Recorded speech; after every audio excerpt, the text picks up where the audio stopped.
Boarded the 743 from Pierre-Lorraine for Rosewater, Western Vespuccia. No baggage to speak of, in the literal or metaphorical sense. Just a little hope. And that doesn't take up much space.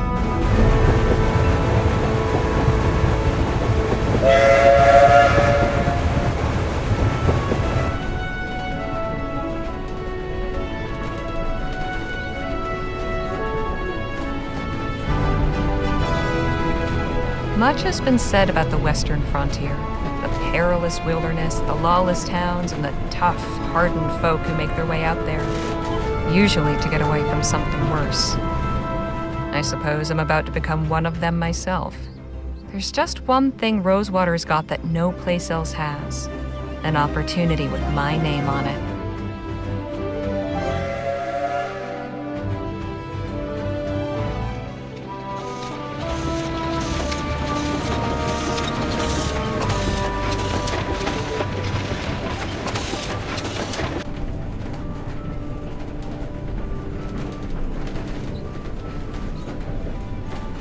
The thoughts in my head are running together like the landscape outside the window.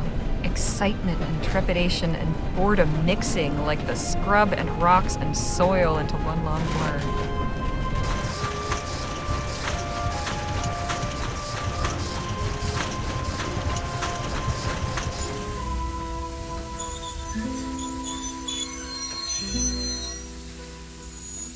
One thing I know, I am ready for a change of scene.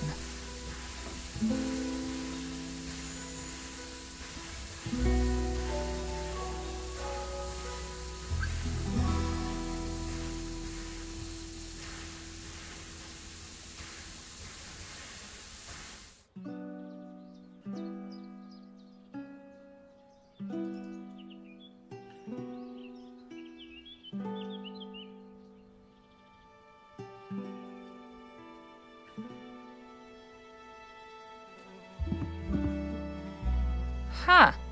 Quiet.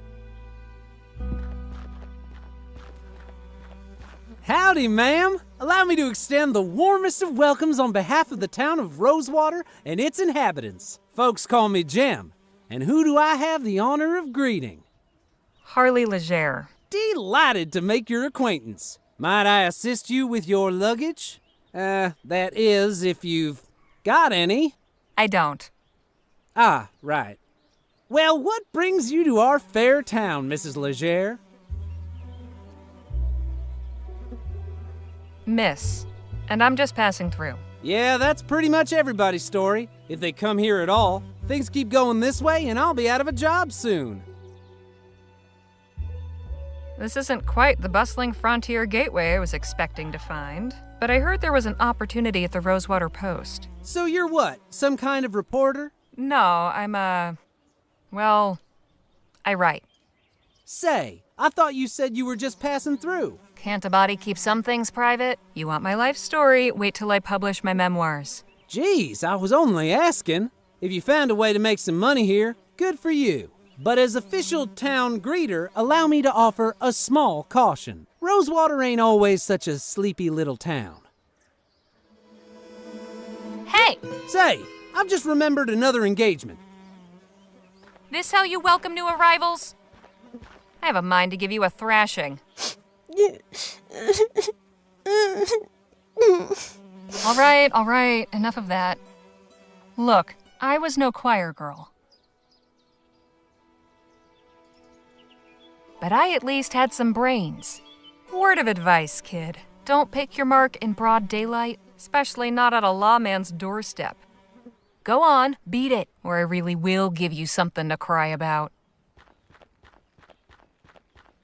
Now, where in the ether is that damn publisher's office?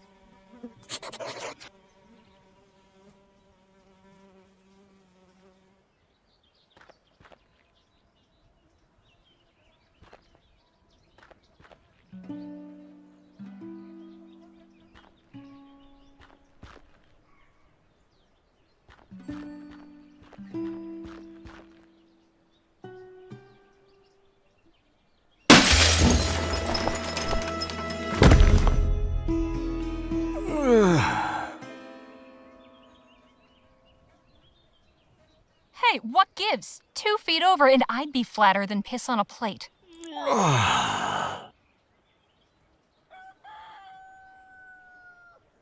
Rough break, fella. I've got important business inside, so if you'll excuse me.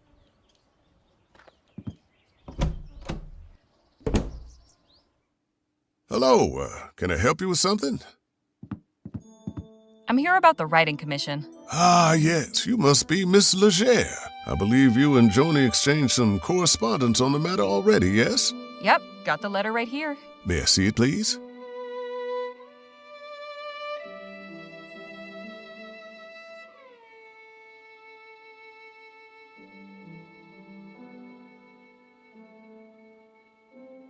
Very good.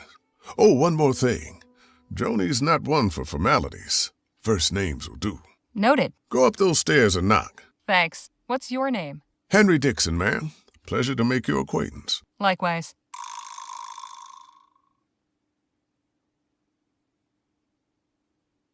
October 25th, 1850. Dear Miss Leger, thank you for submitting your sample. Your writing shows real potential. I'd like to extend an invitation to meet with me at the offices of the Rosewater Post and discuss the possibility of an extended commission. How soon can you arrive in town? I await your reply and look forward to making your acquaintance. Yours, Joan Gallagher.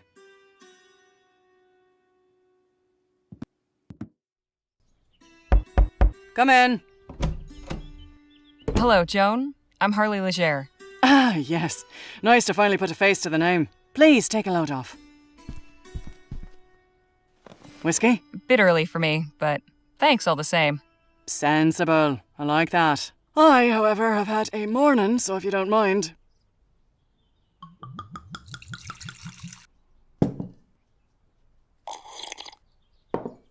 Say, have we met before? Something about you seems familiar. I don't believe so, no. Well, let's get down to the meat and potatoes, shall we? If you're going to join our little family here, I'd like to know more about you. Me? Well, I was born and raised in New Britannia. Got out, made my way west, and started writing. I saw your ad while I was up in Pierre. Thought a change of scenery would do me good. Well, admittedly, Rosewater isn't as cosmopolitan as it used to be, but maybe you'll find it to your liking. There hasn't been a dull moment since I stepped off the train. Speaking of, your writing sample had me in stitches. Haven't spent much time in Lamplight City myself, but your descriptions of the toffs in Lyon, hilarious. That piece was inspired by my last visit a few years ago, actually. Oh? What brought that about? I hadn't been back in a while. Just revisiting some old haunts. I hope you weren't there for the Lamplight City Expo. Oh, no, it was before that. The Expo disaster was a national tragedy, of course. But you know, I can't help remembering it as the week our paper sold more copies than it has before or since. Isn't that terrible? But enough about that. Let's get back to why we're here. I loved your sample, and I like you as well, Harley. So I'm going to go ahead and offer you a commission. I'll pay you 45 crowns for it. After that, we can talk about more regular opportunities. Fantastic. So, what's my assignment? A scathing commentary on Rosewater's decline? Or maybe a hard-hitting exposé on the plight of the marginalized criminal youth? Oh, no. Nothing like that. I want you to interview Gentleman Jake Ackerman. Who? Oh, the other one. You've been living under a rock. He's a true Western legend. The Achilles of our times.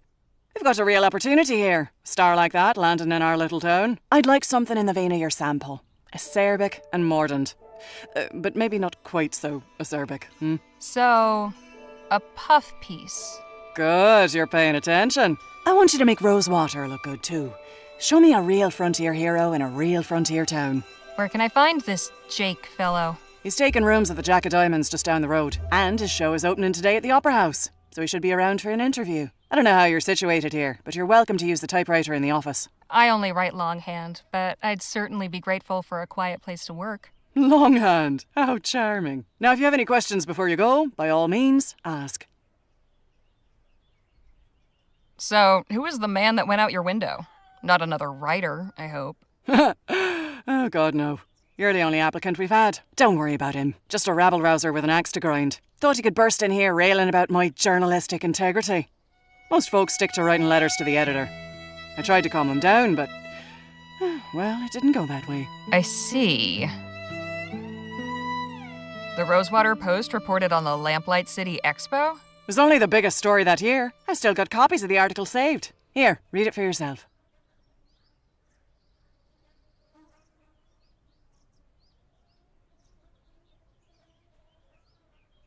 Can I keep this? Frame it if you like. Any insight you can give me about the town? It's a far cry from what it used to be. In a way, it's nice not having to hear the noise from the saloon at all hours, but... oh, I don't know. Folk who moved on took some of the charm with them. What about the folks who stayed behind? What about him? I was hoping for more details. Far as you're concerned, the only person in Rosewater worth knowing right now is Jake Ackerman. If you're so keen to know about the rest, go meet him for yourself. I'm curious, how did the Rosewater Post get its start? Well, my dad was a union man. He worked the printing press for the Allied Fall Creek Miners Cooperative.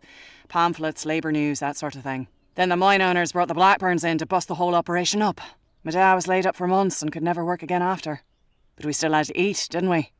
I took all the equipment from the old shop and started printing up an early version of the Post just to bring a little money in. At first, it was all just community notices and advertisements from local stores. Over time, I got the hang of the whole journalism thing and turned it into a real newspaper.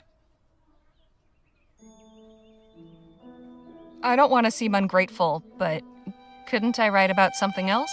My style's more observational than, talking to people. I don't know that that's really my strong suit. We're talking, aren't we? If you want to write for this paper, you're simply going to have to stretch yourself beyond what you might be accustomed to. Besides, it's not as if you have to say anything particularly brilliant.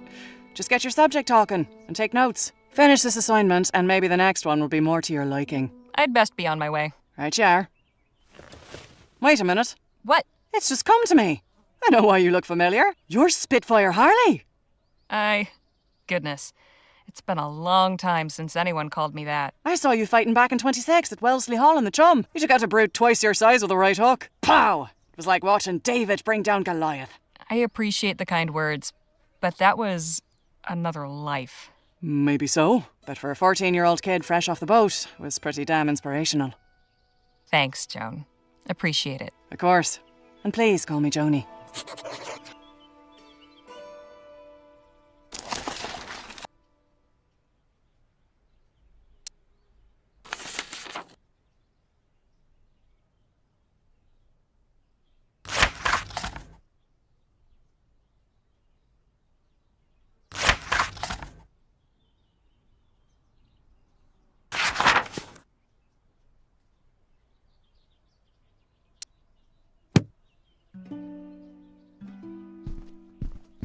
See you later, Joni.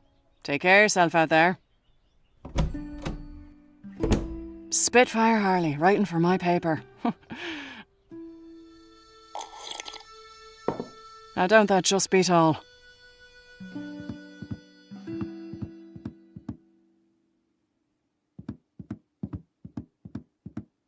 Excuse me? How can I be of assistance? What's to know about this town? You picked a fine time to arrive, Miss Leger. Why's that? A few years back, you could hardly drive a wagon through the street. It was so full of folk coming and going. I'm sure you've noticed that's no longer the case. So where did everyone go? Wherever the Orem actually is would be my guess. There's still some prospectors hanging on, convinced they'll find something everyone else missed. I'm sure they'll all come to their senses eventually. If they all go, where will that leave you? Why, getting by, I imagine. Peaceful, quiet life. The railroad still brings some traffic. Folks on their way further west or shipping goods back east. Although not as many as before the transcontinental airship line opened up. Easier to sail clear over the country than ride the rails halfway. Suits me fine, though. Been working here long, Mr. Dixon? Oh, about 5 years. I was the first one Joni hired on shortly after launching the paper. Was a farmhand before that. Keeping books is much nicer than tending cow pens, let me tell you. Anything I should know about the townsfolk? Can't really help you there. I'm just a simple family man, and we keep to ourselves. Exactly who was that gentleman just took a tumble out your second-story window? I haven't a clue. Devil of a fella. Just busted in here and went straight for Joni's office. He wouldn't be put off, but insisted on speaking with the editor immediately. Said he intended to lodge a complaint. Suppose Joni didn't take too kindly to his manner of lodging. Those are some mighty fine whiskers you've got. Oh, why, thank you, Miss Leger. The missus tells me I ought to shave, but I'm fond of the look. As you should be. I'll leave you to your work. Appreciate it, ma'am.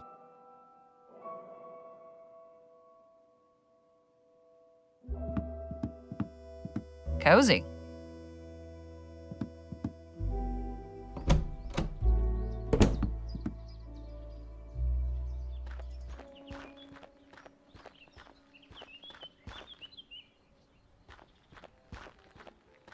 Was your meeting satisfactory, ma'am?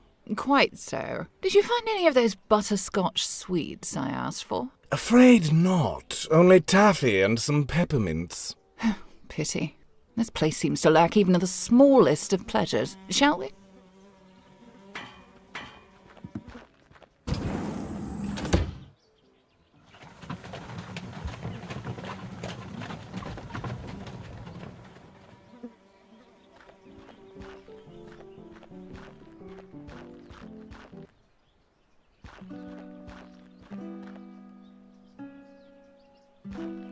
For 20 coppers, it had better be one hell of a show.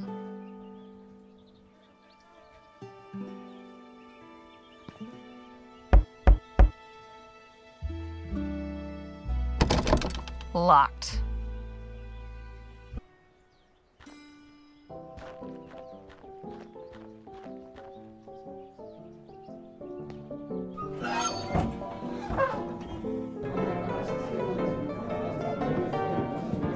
Food delivery for the lazy. Warning, watch the dang door. Signed, management. These seem to be for decoration more than anything else. I bet that piano hasn't been tuned since the De Leon administration. She's making the best of it, though. Excuse me, kid, I need to get upstairs. I'm really sorry, miss, but Mr. Ackerman's not taking any more meetings right now. It's important I speak with Gentleman Jake. I'm sure. Of course, he always tries to make time for his admirers. Mr. Ackerman's upstairs getting ready for his show. It starts in less than an hour. Why don't you come by and watch? You can come meet him afterwards. I just need to interview him for a newspaper article. Well, now, that's perfect. If you're going to write about him, you should definitely see the show. Trust me, he's a real dazzler. Suppose it beats waiting around here.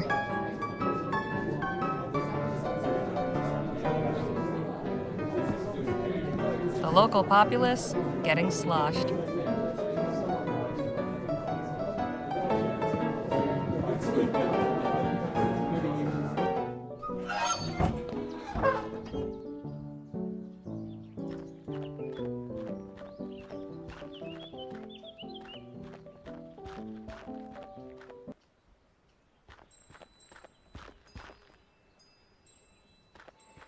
You again?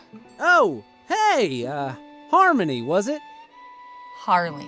What in the ether are you doing here? Oh, you're not still sore about earlier. You bet your scrawny ass I am. Look, nothing personal. My brother and me are just doing our best to get by. Your brother? And you just strolled away? I ought to knock you into a cocked hat. Hey, you gotta look out for number one. You picked the wrong mark, but I can let that go. Hell, with a little effort, you two could be halfway decent crifters. But if there's one thing turns my stomach, it's disloyalty. That's your flesh and blood. If you don't have your own brothers back, who else on this wretched earth is going to give a flip if you're alive or dead? You made your point. Now can we drop it already? I'm trying to do an actual legitimate job here. Legitimate job? So you're not selling snake oil or stock tips or fire insurance? Nah, nothing like that. I'm selling tickets to Gentleman Jake's legendary Wild West show. Only 20 coppers. I'll take one of those tickets. Swell! And when would you like to come see the show?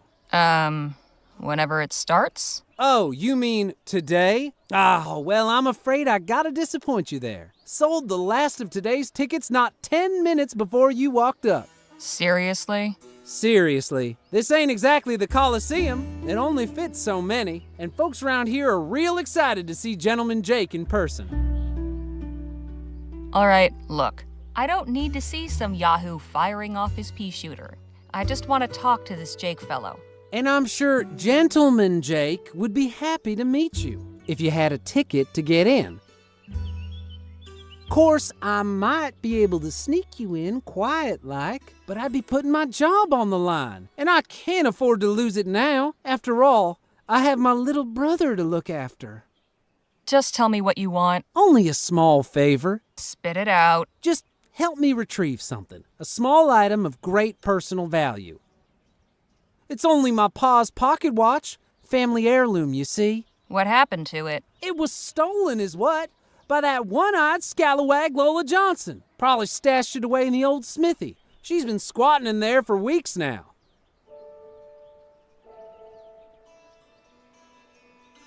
If this Lola stole from you, why not report it to the sheriff? Oh, come on. I thought you was sharp. That lazy tyrant would cuff my brother and me soon as look at us. It's just the two of us. Me and him against the world. We got no one else to turn to. So, will you help us out? Where'd your brother get to? Keeping out of trouble? Matter of fact, he's trying to make good after that screw-up earlier. Decided he's gonna try and get Pa's watch back all by himself. He's real tore up over losing it. And you're letting him risk his neck again? He'll be collared in no time. Like as not, you'll never see him again. Oh, I know. I tried talking sense into him, but he's dead set on it. Wants to prove himself. But he'll be in real hot water if he gets caught, which he probably will. That's why I'm asking you to do it before he goes and does something stupid. I can tell you could pull it off. No problem.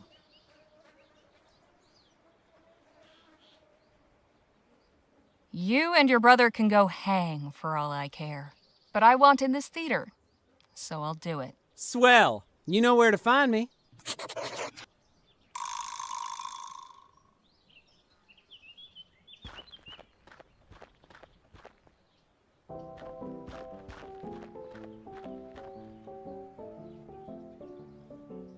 Business seems slow today.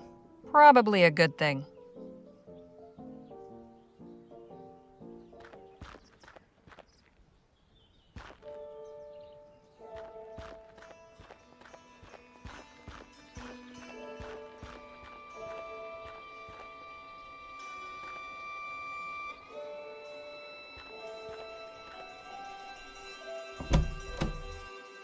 Oh, hello there. Don't think I've seen you around before.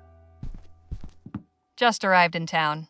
Name's Harley Leger. And you're Dr. Sedgwick? At your service. Welcome to Rosewater and to my clinic. If there's something ailing you, you'll have to take a seat. My hands are a bit full right now. That's all right. I was just looking around. Oh, that's a relief. I'll be occupied with my patient a while. Had a nasty fall from the Rosewater Post's second-floor window. Never a dull moment around here.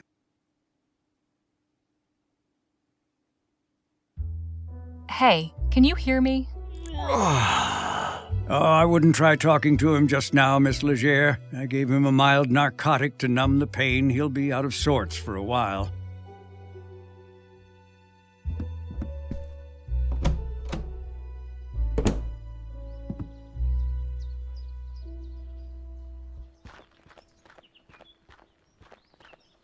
Looks sturdy, but there's some rot creeping around the handles.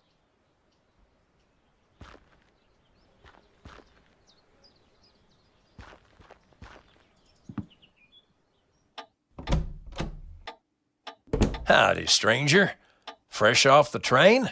Yes, sir. Come on in then. Let's have a chat. I'm Sheriff Gamble. Harley Leger. Pleasure. Just passing through, or? I'm here about a job. Well now, that's refreshing. Few come to Rosewater these days with the intent of staying long. How are you finding our town? Oh, it's great. Real pretty. Well, glad you think so. Most folks take one look around and get right on the next train back. But I can see you have some real grit. I doubt the dust and the flies will put you off. Anyhow, welcome to Rosewater. You run into any trouble, you come and see me.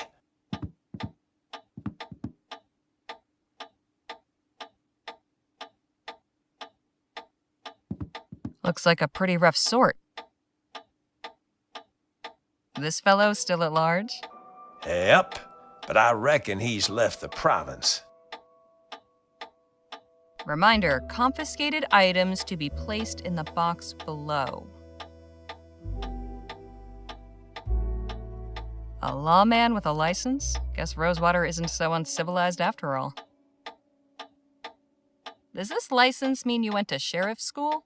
No, it means I was officially elected to the position by the people of this town. The paper is really just a formality. I wouldn't have figured the sheriff for a naturalist. Fancy yourself a lepidopterist? Ha! Hardly. Picked that display up from a passing rag and bone man. But I like when the sun shines on their wings just so. Real thing of beauty.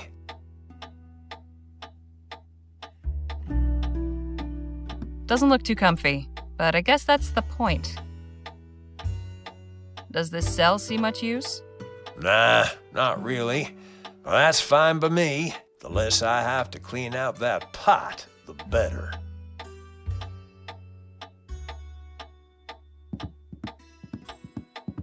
Those are some stern-looking ladies. Hey, Sheriff? Miss Leger? Who are the people in this photo? Those are my sisters, Lord bless them.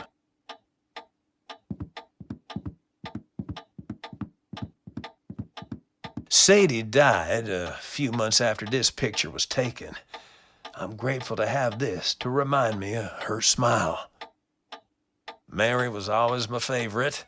The trouble we used to get into when we was kids. Reba married an oil man. I think they're living in some big mansion on the coast somewhere.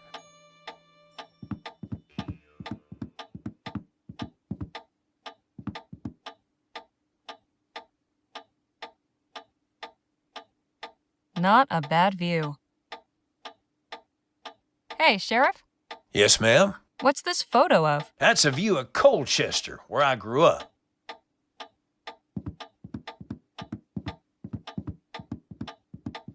The winters were so cold, people's sentences would hang in the air for days. Sometimes I find myself wondering what life would be like if I'd stayed. All things considered, I still do miss the place.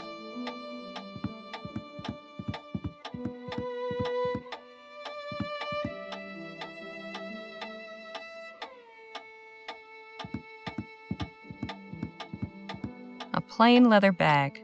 Wonder what's inside. What's in the bag? Oh, that's a set of lockpicks I confiscated from a would-be burglar.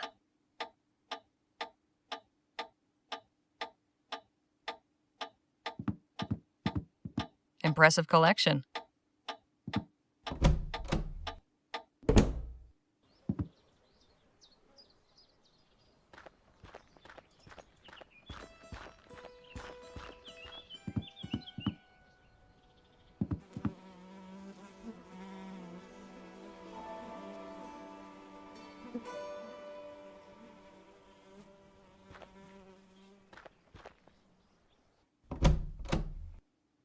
Hello again.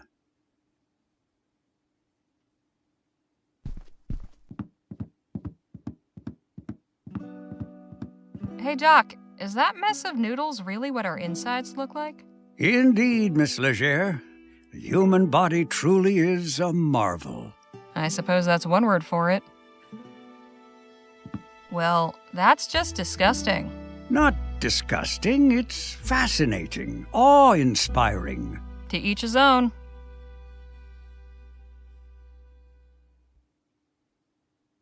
What's in the pouch? Oh, just some supplies for house calls and emergencies.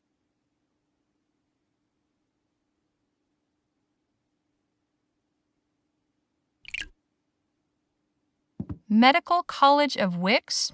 Never heard of it. It's in central Rotterdam. Not quite the University of New Britannia, but then what is? I imagine you get your hands pretty dirty in this line of work? It's for cleansing before, not after.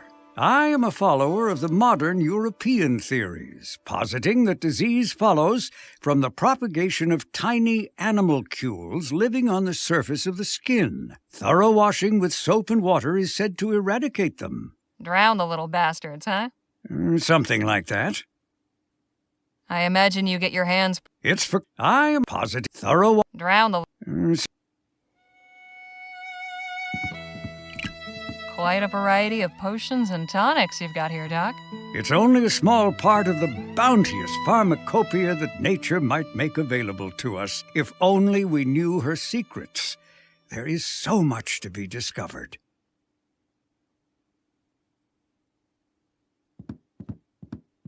That's impressively clean. Cleanliness is next to godliness, as they say, and good health starts with good hygiene.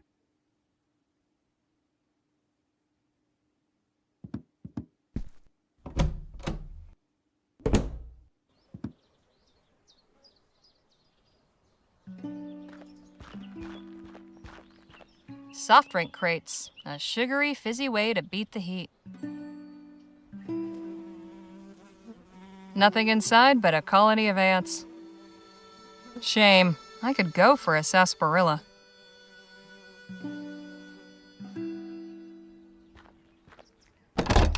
This padlock's not going anywhere. Not without encouragement. Too bad I didn't bring my lockpicks. Or a hammer.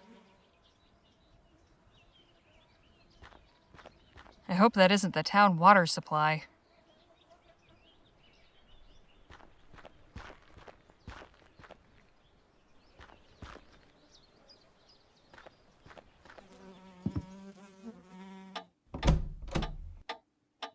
Welcome back, Miss Leger.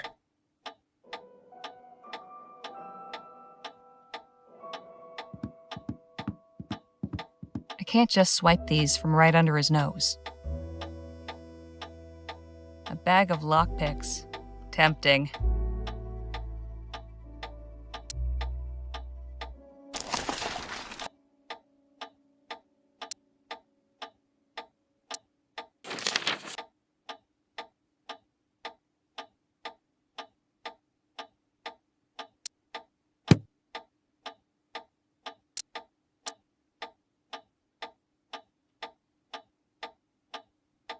Pretty common-looking leather pouch.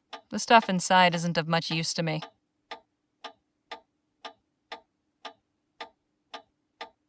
Damn shame about what happened at the expo. I never bought into that ethericity hokum. Glad it's been banned. Hey, Sheriff. What can I do you for? Just how long have you been the sheriff here anyway? Oh, a couple years now. Like most everyone else, I came to Rosewater in '48 when we thought the hills were full of aurum. Except I stayed when it turned out they weren't. You were a prospector? Yep. But it turns out lawman was a more stable career. A man in your position must have plenty to say about the town he serves. Suppose that's true. But a stroll down Main will tell you most everything you need to know. Were you aware that a man was thrown from the window at the Rosewater Post? Is that right? Who was it? Never saw him before. Looked New Spanish. Is he alive? Yes, he's in Doc Sedgwick's care. Well, that's good. Sounds like I need to have words with Joni, though. Anything of interest in the surrounding area? Not really. The San Bernardino Valley don't offer much in the way of sightseeing. There's an army fort, Fort Beaumont, and an abandoned relic that used to be a laboratory. There's also an Indian village on the other side of the valley. But you'll want to steer clear. I've heard tell they can be real territorial. But all that's outside my jurisdiction. When you leave my town, you're taking your chances out there. That little weasel Jem is a real piece of work. What's his deal? Did he cause you any trouble? Nah, just tried putting on airs with his town greeter routine. But he was on his way once I let him know I wasn't having any of it. That boy. He ain't a bad kid, just been dealt a bad hand. I've tried setting him straight, but his head's harder than granite. Maybe it's time I set my foot down. Show him the inside of himself for a while. Trust me, that'll only make things worse. Perhaps rather than tossing away the bad apple, you might look in the barrel and figure out what made it rot. Say, you ain't one of those social reformer types, are you? Let's just say I've seen my share of cruddy barrels. Can you tell me about Joan Gallagher? Whew, I've yet to meet anyone with a more fiery temper. My advice is to stay on Joni's good side. You don't want to end up going out the window like that poor bastard.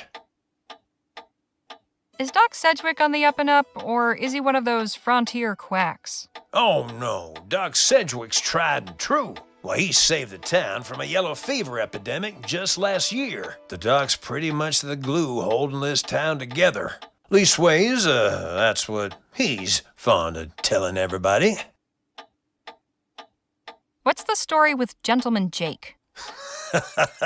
Which one? If even half of them are true, he's a lion among men, a real Western hero. But you can catch his show while he's in town and hear it straight from the source.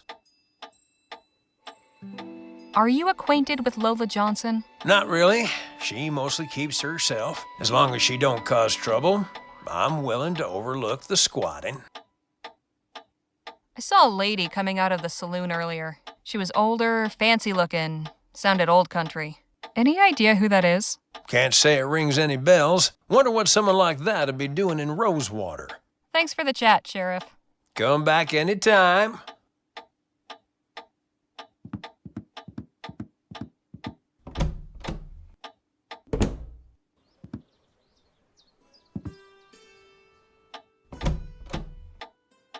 Welcome back, Miss Leger. What a peculiar decoration.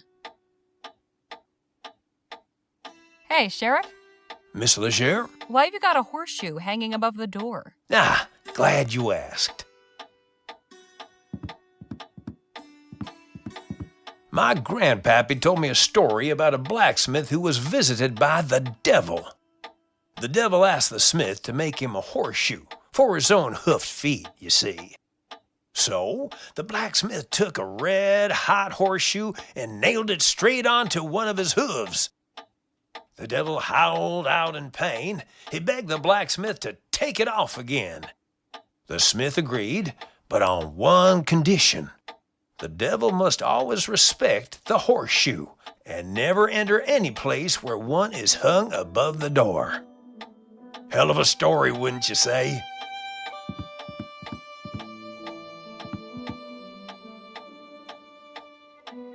Hey, Sheriff? Miss Leger? What's the story with these guns? Now these are standard issue repeaters, pretty powerful rifles. Thankfully, I've yet to use one in the line of duty. Wouldn't want to be on the receiving end of one of these.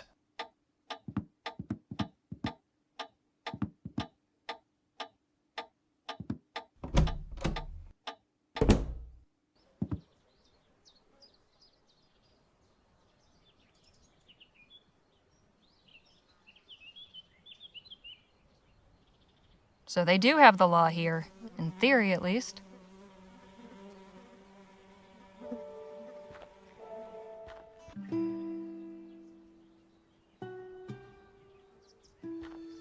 This place is falling apart, but these stone tiles were nice. Once.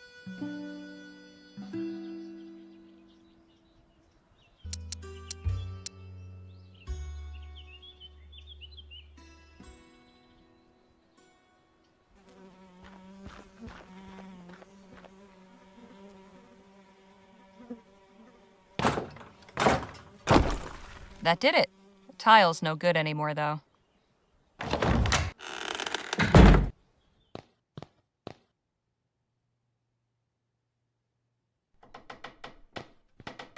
That could be a good spot to stash something. Emptier than that fool Jem's head.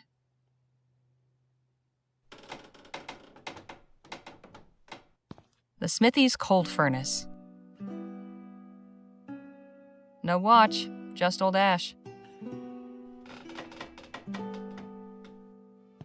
Absolutely nothing. Did the blacksmith dabble as a Wainwright? Guess the devil won't be coming in here.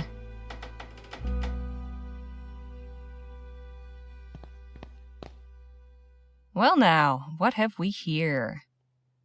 Got what I came for. Best not to stick around. What in the ether is going on here?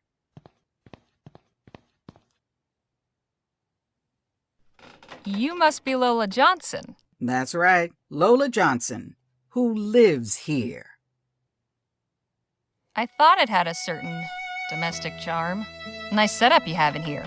I don't know what you're playing at, but my patience is wearing thin. I'll be going. You do that.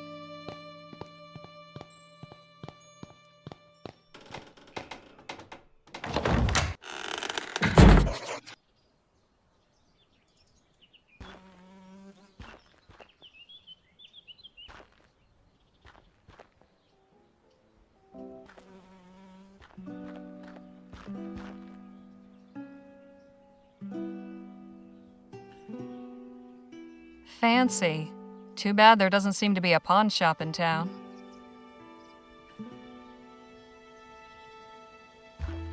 Here's your watch back. No fooling. You actually got it? By a whisker, Lola turned up just as I was leaving. Did she see you take it? Don't think so. Anyways, that's my part of the bargain held up. You gonna let me in now? Sure, go on. Oh, and thanks. I know we've had our tiffs, but I really do appreciate you getting this for me. My dear departed Pa can rest easy again knowing his watch is back where it belongs. That's not your watch at all, is it? Well, it is now. Kid, if I were you, I'd make myself scarce. Otherwise, the only way you'll be able to tell the time on that thing is by squatting over a mirror. You get me? Yes, ma'am.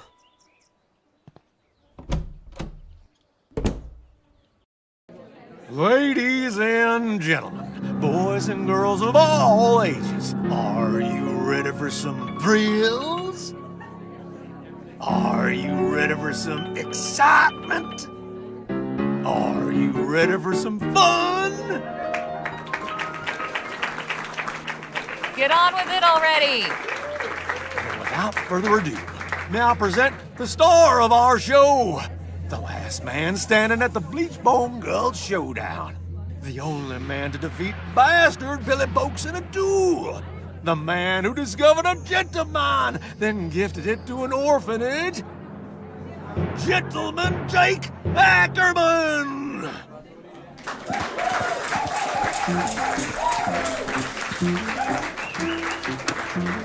Yahoo!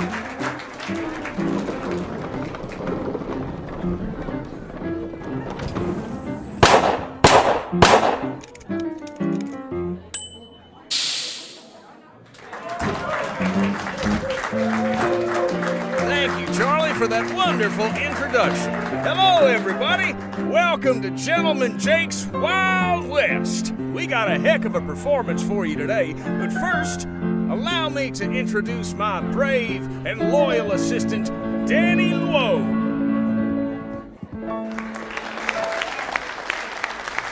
Now let's get this show on the road.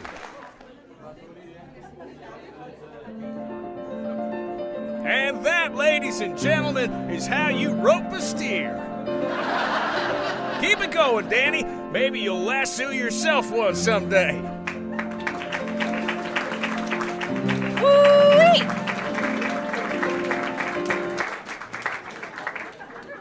The sun beat down upon them as the duelists stood and stared. But Billy Boakes had never fought somebody so prepared. Jake drew his gun, and bang! The bastard crashed down with a thud. The legendary foe lay dead, defeated, in the mud.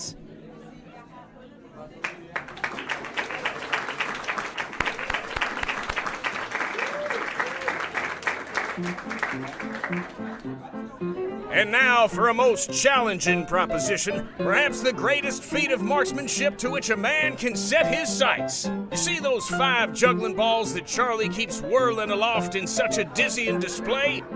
Ladies and gentlemen, affix your eyes on that green ball in particular, and do not dare blink.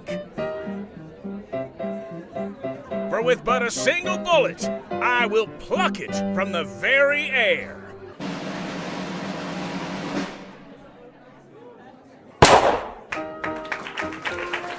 Big deal. You were practically next to him. And that, ladies and gentlemen, is our show. Thank you all so much. You've been a truly magnanimous, magnificent, and majestic audience. And you can take home a piece of the legend. Come on down to the Jack of Diamonds to get an autograph or a souvenir ferrotype. We'll be there until last call. Stop by and shake hands with Gentleman Jake. Ladies and gentlemen, good night.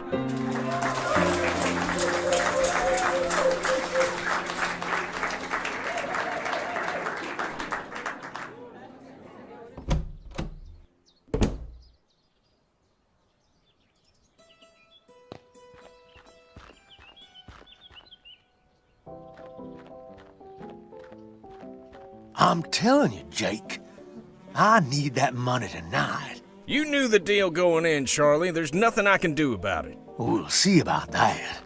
Hope I'm not interrupting, gentlemen. My friend here was just saying his farewells. Weren't you, Charlie? Please do pardon that unpleasant display. What can I do for you, my dear?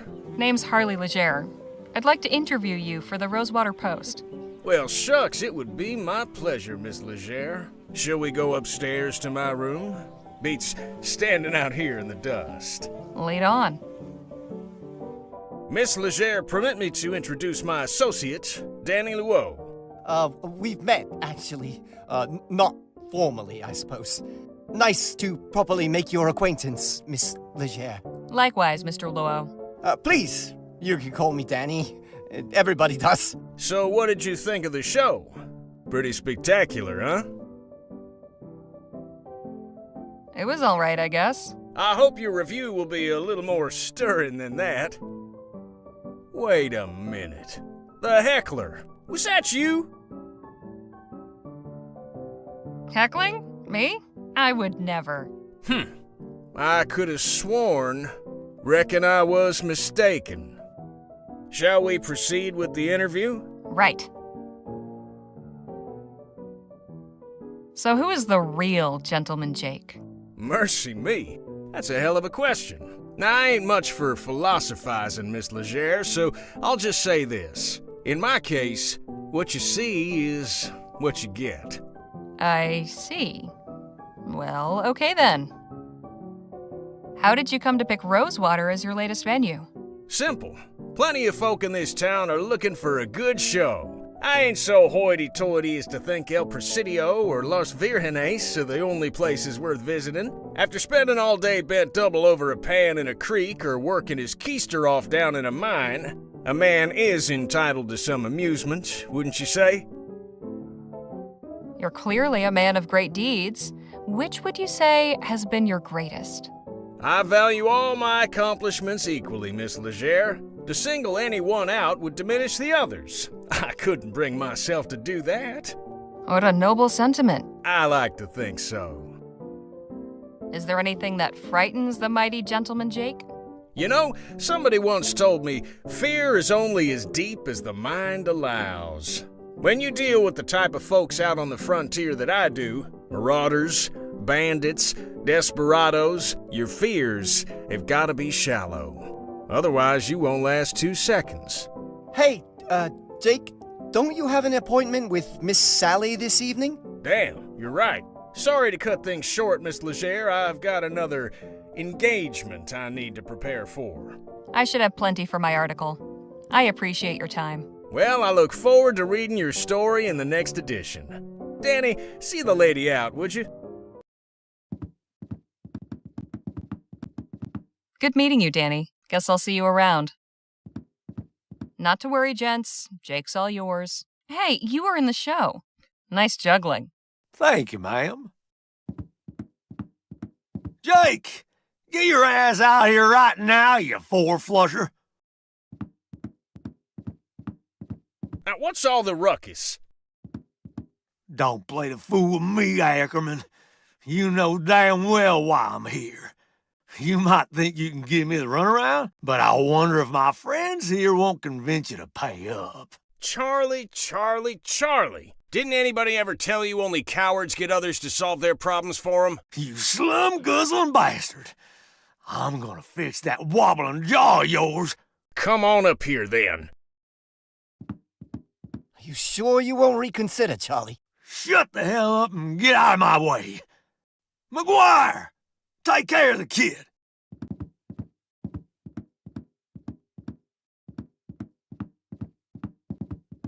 Let's dance, cowboy.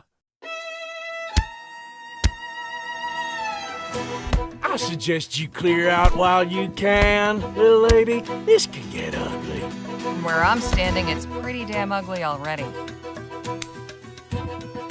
Hey! So that's how you want it, huh? Fine. I'll let the boss deal with you when he's done.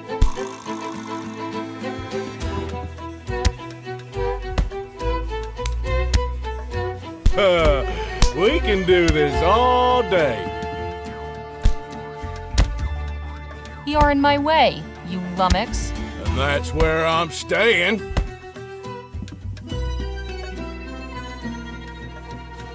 Oh, no, you're not getting away that easy.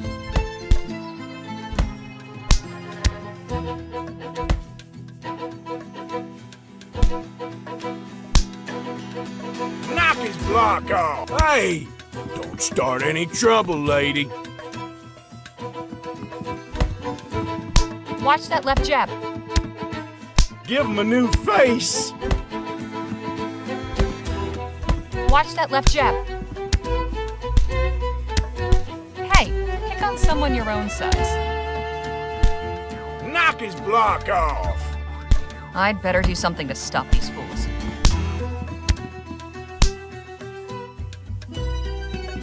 Hey! Don't start any trouble, lady.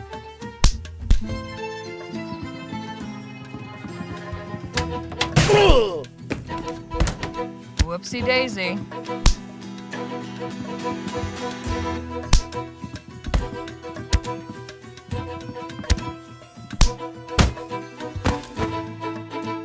Hey, nice one. Not the most honorable way of winning a fight, but these boys were hardly playing fair. Hey, Charlie. Looks like your guys weren't as tough as you hoped.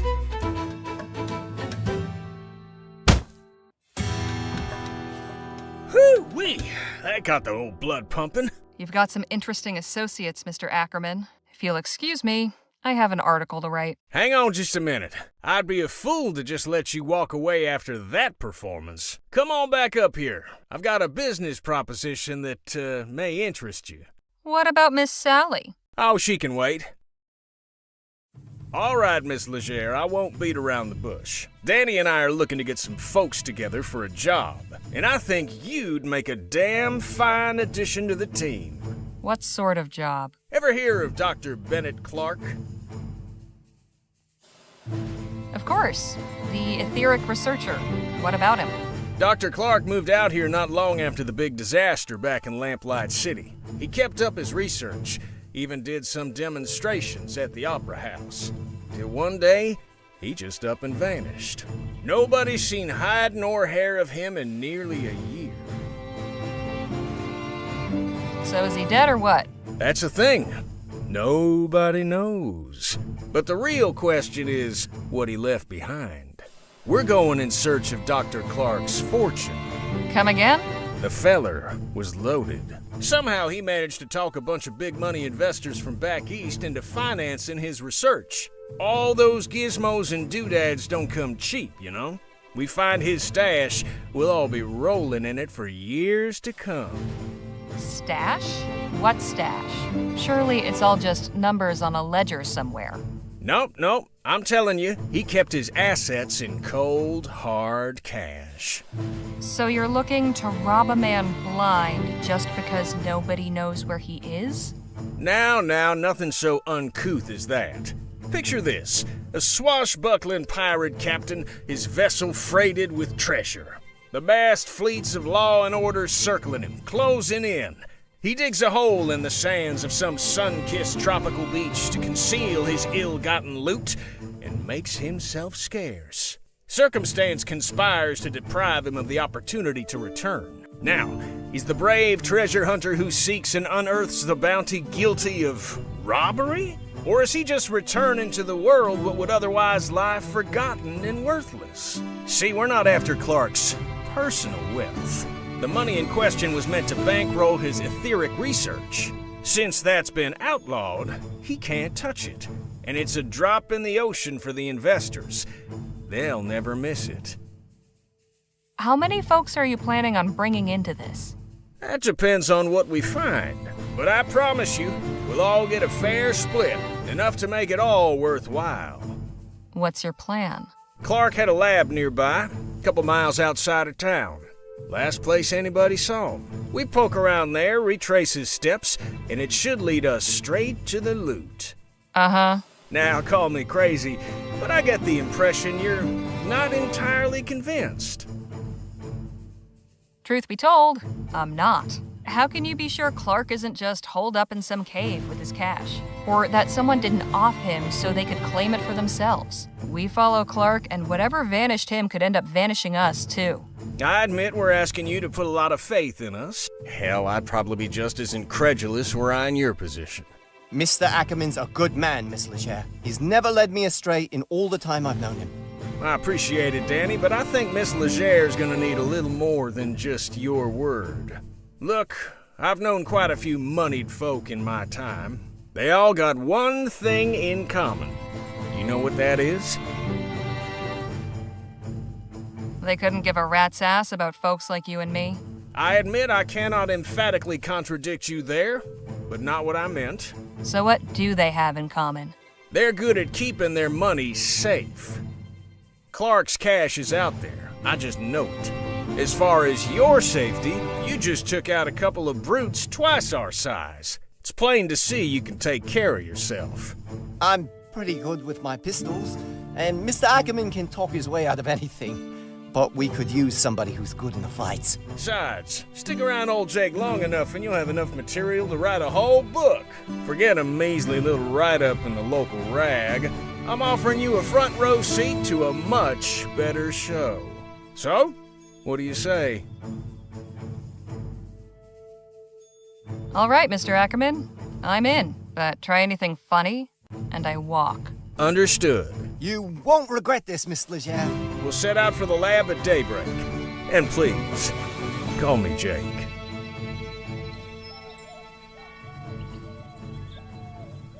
Dr. Clark's laboratory is a short hike from Rosewater. After getting run out of Lamplight City, this is where he went to ground. A secluded desert facility where he could get up to who knows what. Jake, Danny, and I head there at first light to see what secrets he left behind. Quite a sight, ain't it? I'll say.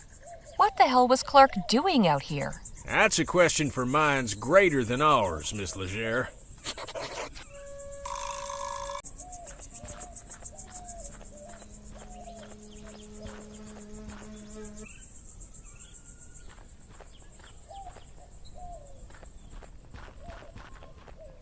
Guess it shouldn't come as a surprise that the front door is not wide open for us. That's a serious-looking lock. So, how are we supposed to get in? Some dynamite, maybe? Now that's not a bad idea. My old pal Captain Stokes is stationed nearby at Fort Beaumont. He owes me a favor, or two. Maybe he could give us some high-powered equipment to get inside. You read my mind, Danny boy. Wouldn't do any harm to take a look around out here first, though.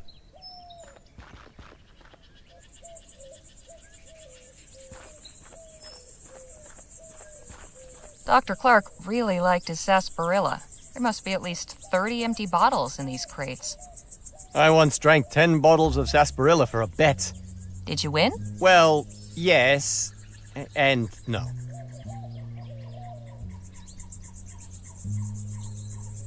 Doing some tidying, are we? We might find some use for these. Come help me. I can't carry them all myself. Hey, I ain't gonna start belly aching if you want to go around collecting refuse. Might fetch us a few shillings if we sell them back at the Jack of Diamonds.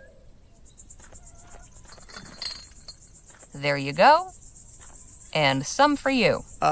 Thanks.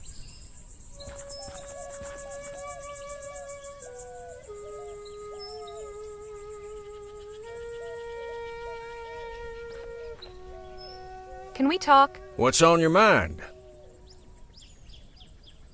Have you had any new ideas for getting inside the lab? Not a one, unfortunately. I believe asking at the fort is our best hope. Enough jabber. Let's push on.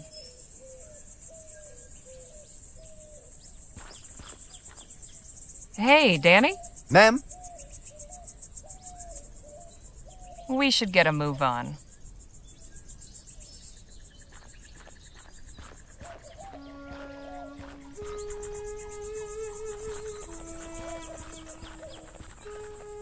What are you doing? This is no place for sightseers. And just who in the ether are you? Such disrespect. You toy with forces you do not understand. The lady asked you a question, sir. Heed my warning. Stay away from this place. Its mysteries are not for you. Hey, wait! You forgot your... hat? What was that all about? Good question.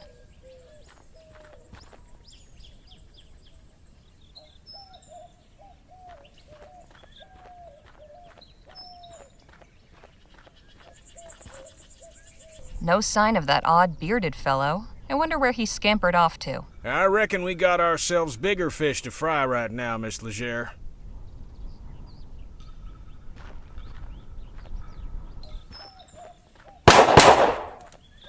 Hey, look, a show! What a racket. She's pretty good, though. Caramba!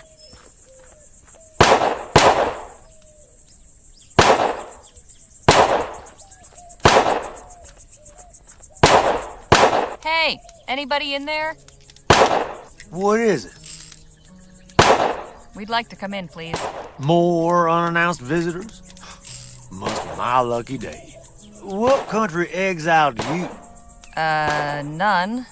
We just want to speak with Captain Stokes. Afraid he's indisposed.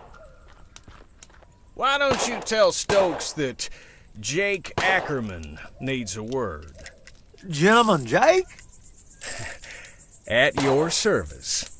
We're not in the market for entertainment. It's like I said. Oh, dad blasted. Would you knock it off with the shooting already? I can't hear myself think!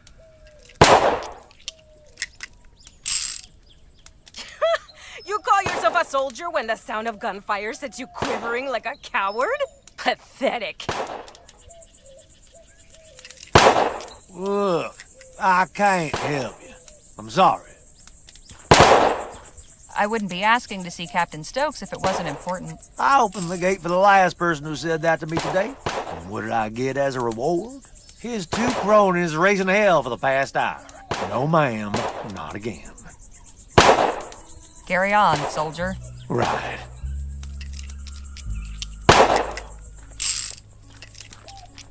Excuse me? I said, excuse me. Hey! Caramba, you made me miss. What do you want? Who are you, and what are you doing out here? I am Marisol de la Vega, Lieutenant General of the Constitutional Army of New Spain. My compadre is Corporal Eugenio Garcia. Pleasure. I'm Harley Leger, and these are my associates Jake Ackerman and Danny Luo. Good to meet you. In answer to your second question, Eugenio and I are practicing our shooting while we wait for our jefe to conclude his business. say, do you think you could practice your shooting somewhere else? Why? The fort guard isn't happy about the noise. Well, then maybe he should choose another profession. You're pretty good, but I bet I can beat you at shooting. I am the best shot in New Spain. Care to prove it? Gladly. But a large stationary target such as this is not suitable for a contest. If you wish to challenge me, find some moving targets. Can we use these bottles as targets? Indeed, we can. Very well. Prepare to be humiliated. Say, Jake, could you give us a hand? My pleasure.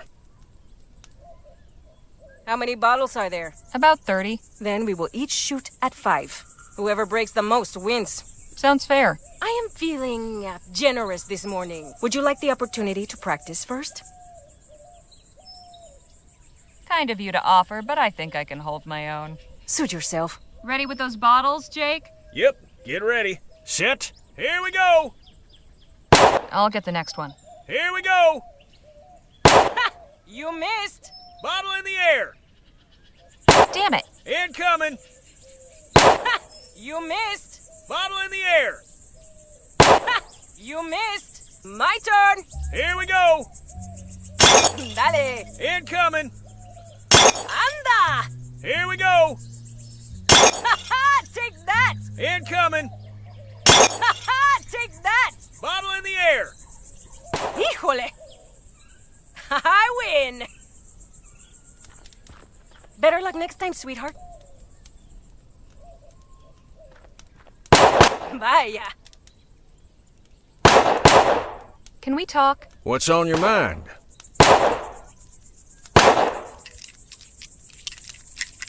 You're good with your gun. What's the best way to hit a moving target? Oh, well, I find concentration is key. Just visualize hitting the target and you won't go wrong. Enough jabber. Let's push on. Híjole. Hey, Danny? Ma'am?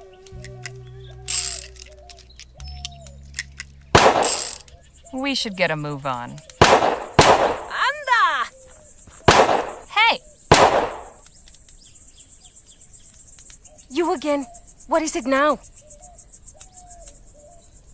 I wasn't quite prepared last time. How about we try shooting again? If you insist. Remember, whoever hits the most out of 5 bottles wins. Get on with it, mustache wax. No need for name calling, madam. Ready, set, incoming. You missed. Here we go. Fantastic. Here we go. Here we go. Damn it. Bottle in the air. I'll get the next one. My turn. Incoming.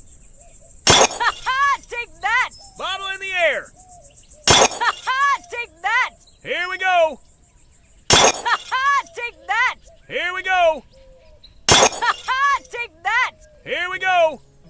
Damn. Another victory for me. Nice try, but you'll need a lot more practice if you want to challenge me. Perhaps I can be of some assistance, Miss Leger. Anda! Can we talk? What's on your mind? How about you go easy on me with those bottles? They're awful fast. Want me to give you the advantage, huh? All right. I'll slow my hand a bit for you. Let's just hope that little firebrand doesn't take notice. Enough jabber. Let's push on. Hey!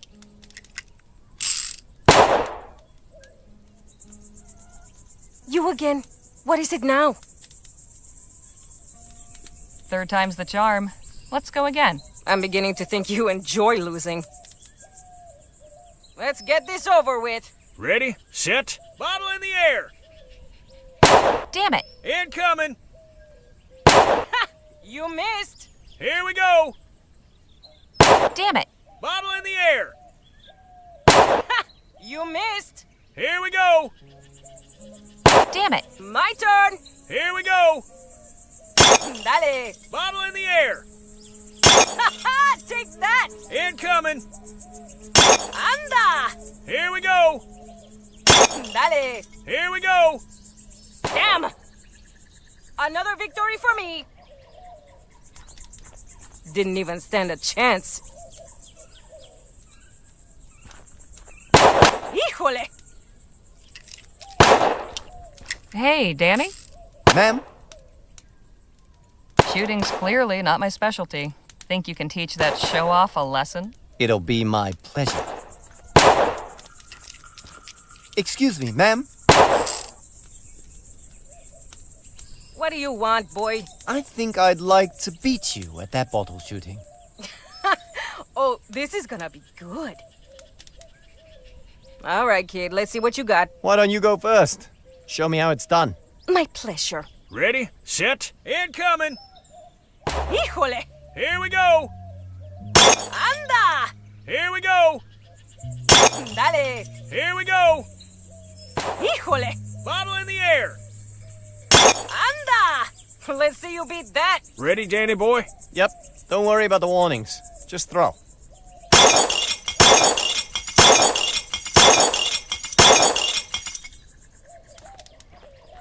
Don't believe this. Beaten by a chinito de mierda. Eugenio, vámonos de aquí. She's not a very good sport. Never mind her. That was some fine shooting. Indeed. I was getting the hang of it, but I'm glad you saved us the time. Glad I could help.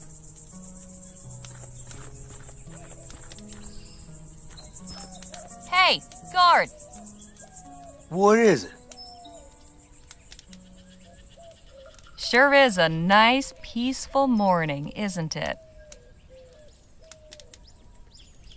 What happened to those cacophonous varmints? They took their business elsewhere. Now, would you be so kind as to let us in? So long as you promise to keep it down. Deal.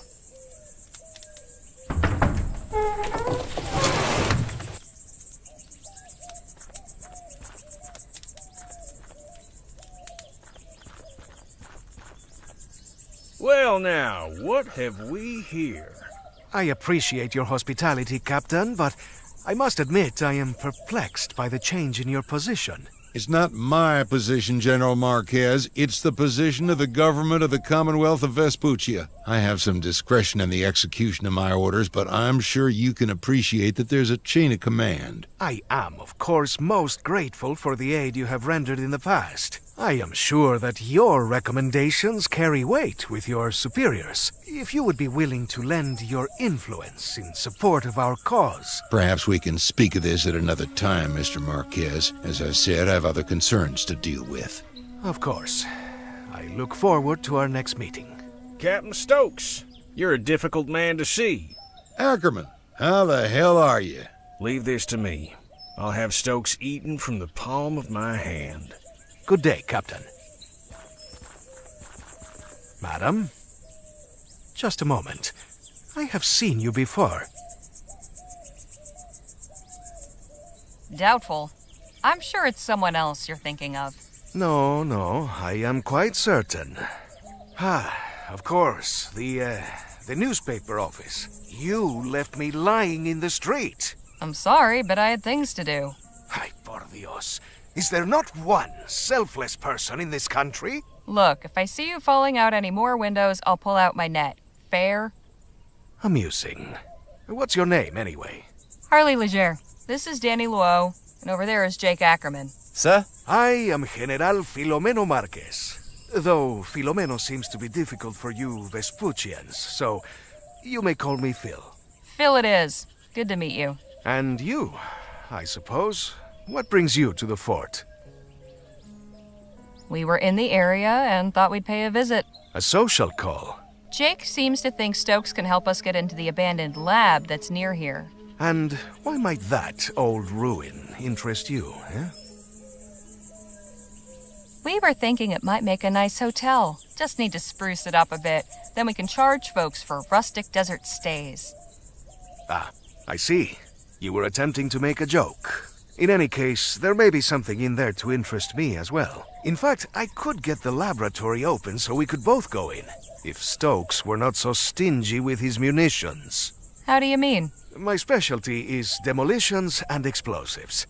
I just do not have any on hand right now. I thought perhaps the captain might once again be willing to assist a fellow warrior in a righteous cause, but... It's like I told Mr. Marquez, my hands are tied. Much as I'd like to help, I've got enough to worry about with my men missing. In fact, I was just heading out to search, so if you'll excuse me. Hold your horses, Captain. How about we come with? I'm sure you could use the extra eyes. It's mighty kind of you, Ackerman. Can't promise it'll be safe, though. We'll be going near native territory. Come on, Stokes. You forget who you're talking to? I laugh in the face of danger. We'll ride with you. Your friend is quite the braggadocio, no? You're all in, then? Apparently so. I will accompany you as well. Sorry, who are you? Y'all can get acquainted on the trail. Let's get going. Sun's almost up. Appreciate y'all coming out with me. Strength in numbers and all that. Our pleasure, Captain. Exactly who is it you're looking for? My first lieutenant, John Mulberry.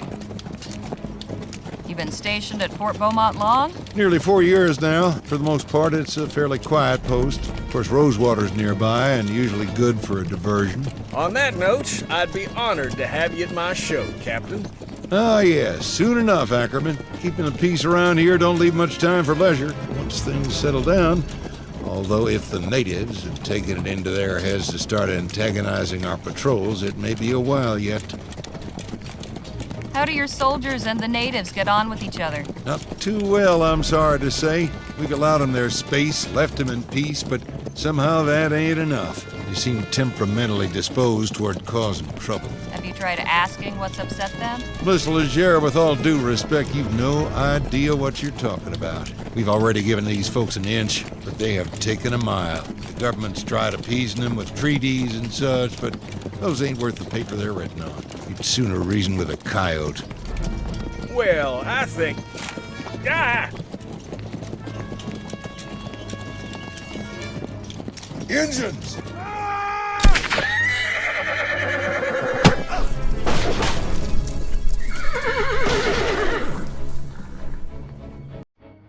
So far, we have been stymied in our efforts to search Clark's laboratory. Captain Stokes let out a search patrol, and he let all us supplicants tag along. But it wasn't enough to deter the native war party that ambushed us.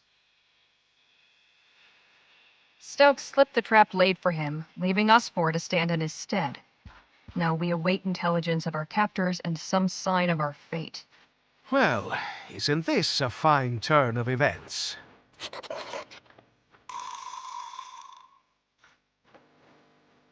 Hey, Jake? Miss Leger? So, you planning on just sitting around all day? For your information, Miss Leger, I'm trying to formulate an escape plan. Could have fooled me. Had any ideas for escaping yet? You'll be the first to know, I assure you. Did you manage to see what became of Captain Stokes? No, I was a mite preoccupied. But I'm inclined to take the fact that he's not in here with us as a favorable sign. Surely a fellow of daring do like yourself has been in a predicament like this before? More times than I can count. How'd you manage to get free? Well, you gotta understand, every situation's different. Easiest way's usually bribing a guard, but sometimes you gotta get creative. Well, there's one time but no, that wouldn't work here. Why not? 'Cause I'd need a few things, and coming by them in here will be next to impossible. If you've got a plan, it's at least worth you trying. I reckon you're right. Main thing I need is something pliable, like wax or soft wood. Then something sharp to shape it with. And finally, some shiny material. Metallic looking would be best. Find me those things, we might be in business. I'll leave you to your thoughts. Phil? Eh? I never imagined volunteering for a search party would include free accommodation. You pick the strangest time to make jokes, eh? Although I suppose it is better than falling apart. That is usually what happens.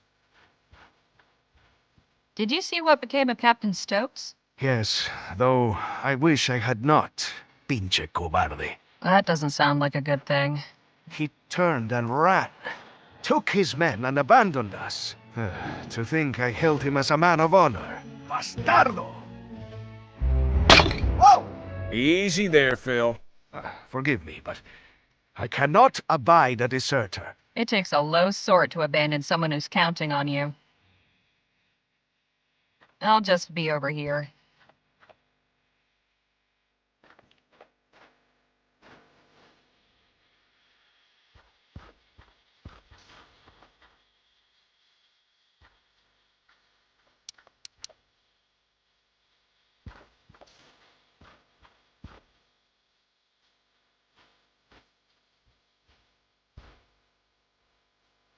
Will this work for what you need? Shiny and metallic. Perfect.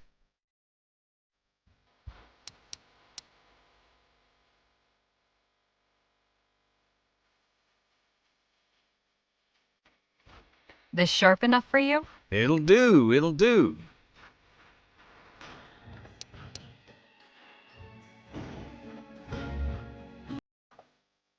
Is this pliable enough for you? This'll do nicely.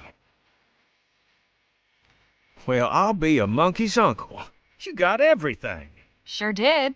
Now, will you tell me about this plan of yours? I'm bluffing our way out of here. Give me a few minutes and you'll see what I mean.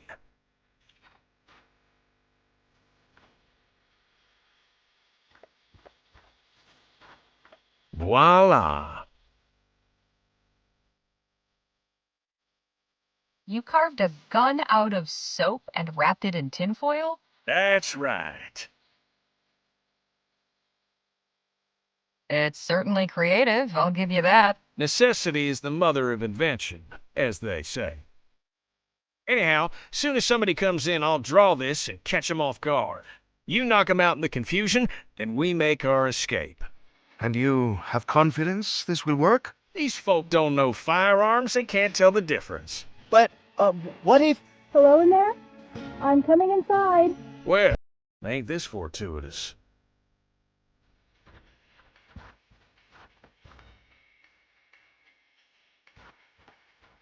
Greetings. I'm Nadine. I've come to... Hands up! Is that a fake gun? Yes? Don't mind my friend here. Nadine, was it? Yes, Nadine Redbird. Harley Leger. Look here, Nadine. We may be your captives, but we're not afraid. You can go back to your leader and say so. I think you should tell her yourself. Beg pardon? The chief sent me to make sure none of you were hurt. She also wants to speak with whoever's in charge of your group. That would be me. All due respect, sir, but after that little trick you just pulled, you're out of the running. I'll go then. All right, come with me.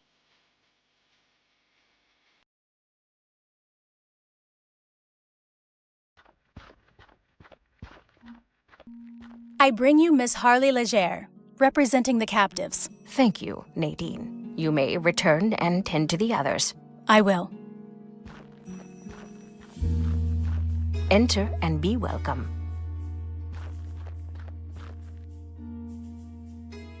You may call me Chief Lutzi. I am responsible for the people of this village. Pleasure's all mine. You have violated the borders of the Autumn Nation, duly established by recognized treaty with your government. Miss Leger, why are you here? We were minding our own business, and your people attacked without provocation.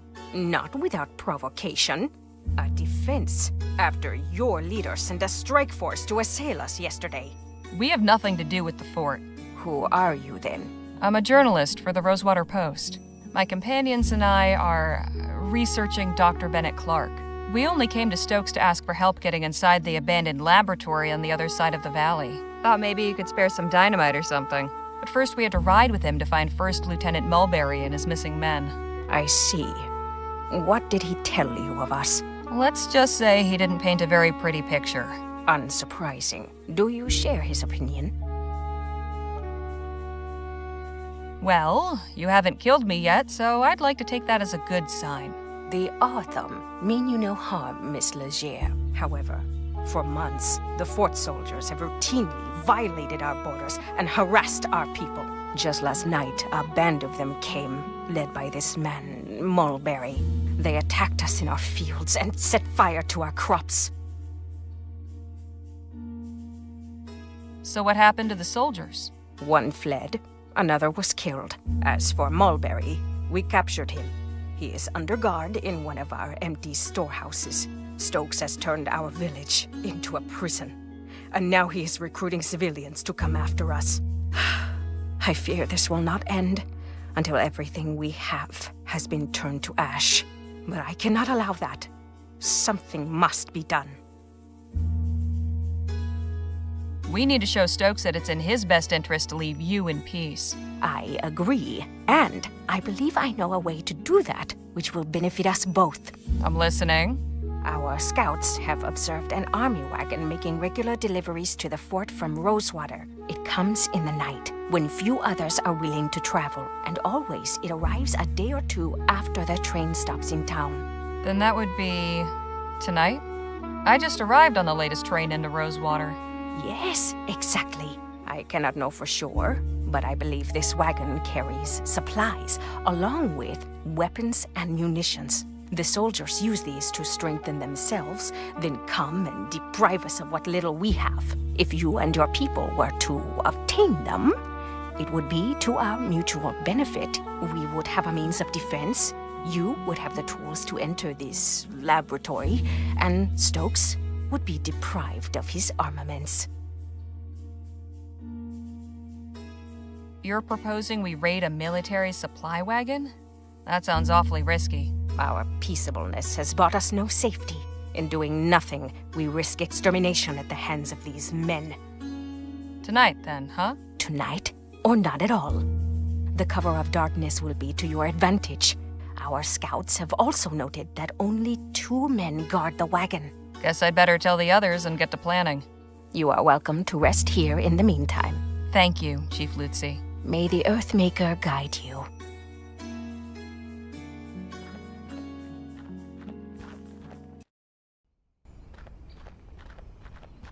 Everyone in good shape? Mr. Lua has some minor bruising, but your friends are otherwise healthy. Good to know. Hey, fellas, come on out here. We got some business to discuss. I take it your meeting with the chief went well?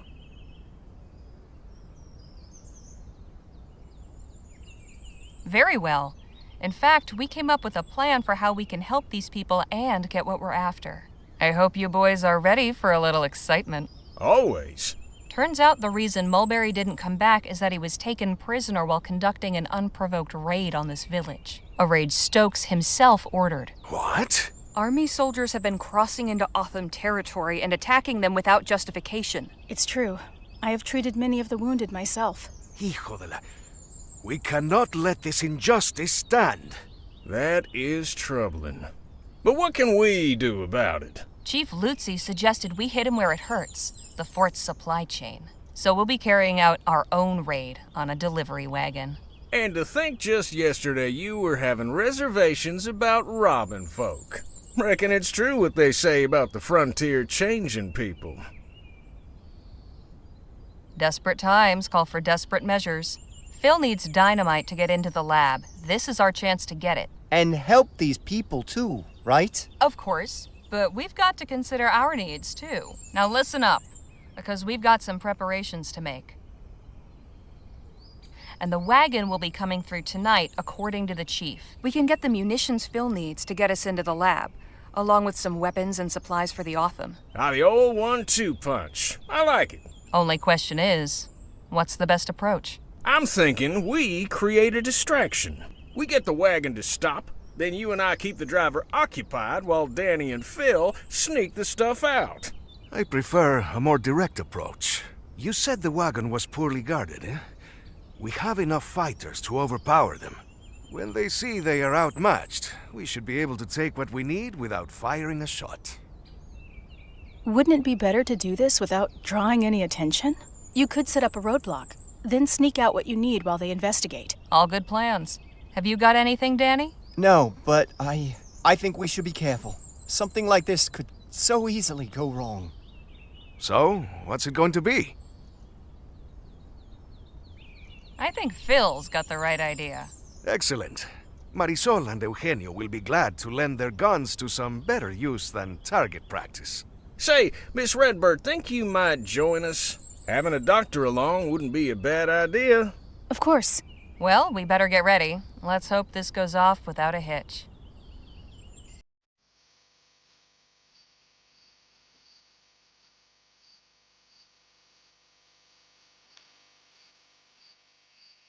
Oh! Hold still. It's just a graze. You're going to be fine.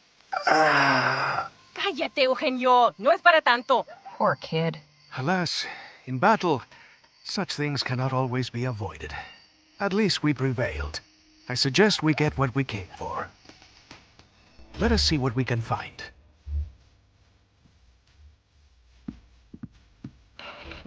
Jackpot. Here's some dynamite. And a good cache of firearms. These should serve the Otham well. There's also a letter. What does it say? It's a manifest. Hang on. Here's the combination for that safe. Well, what are you waiting for?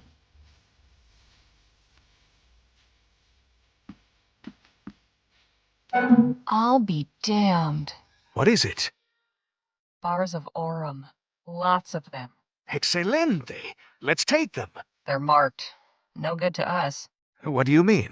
If we tried exchanging them for money, the royals would know it was us who attacked this wagon. Caramba. It's always something, isn't it? There's some loose cash in here, though. I suppose that will have to do. Hey, did you see these crates over here? What about them? They're all marked Rosewater.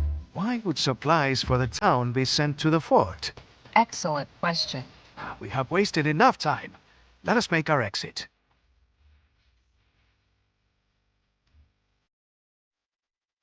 You have come back to us. How did you fare? I'm sorry to say we didn't pull off the raid without bloodshed. The driver and guard fought back and were both killed. When Stokes gets word, he'll be seeing red. But with these weapons we recovered, you will have the means to defend yourself against any retaliation. Thank you, General Marquez. You know me? We are close enough to the new Spanish border to keep informed of current events. You strike me as a wise and capable leader, but allow me to offer one piece of advice. Do not underestimate your enemy. Nothing angers a tyrant like a show of resistance. I appreciate it, General, but I believe we will overcome. I truly hope you do. Did you obtain what you needed? Yes, with this dynamite, getting into the lab will be quite easy. Then I am glad the raid proved fruitful. We found something else. A safe filled with Aurum bars. I wanted to take them, but Miss Leger noticed they were marked. The last thing we need is the royals on us for stealing their Aurum. The royal police? Nah, out here they'd send in the army. Or God forbid, the Blackburns. The Union Busters? Unions, heads, you name it.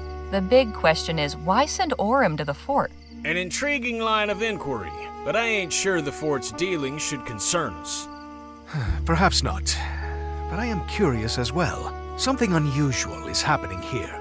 Stokes was all too happy to aid our cause before my exile. Now he acts like a stranger.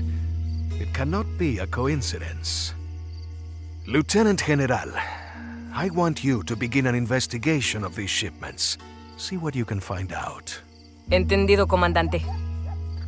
Chasing more wagons full of Aurum? Something like that. It is clear there will be no more aid from Stokes now, and I still have an army to outfit. Perhaps we will find something we can actually keep. If money's what you're after, maybe you'd entertain the notion of joining our posse. That goes for you too, Miss Redbird. What are you talking about? I'll explain everything on the way back to the lab. Danny, you stay here and help unload the supplies. You can give Nadine the lowdown. Come meet us when you're done. Will do. I am sending one of our hunters to return Mulberry to the fort. He can show you the way back. Much appreciated. Right, let's get a move on. You coming with me and Phil, Miss Leger?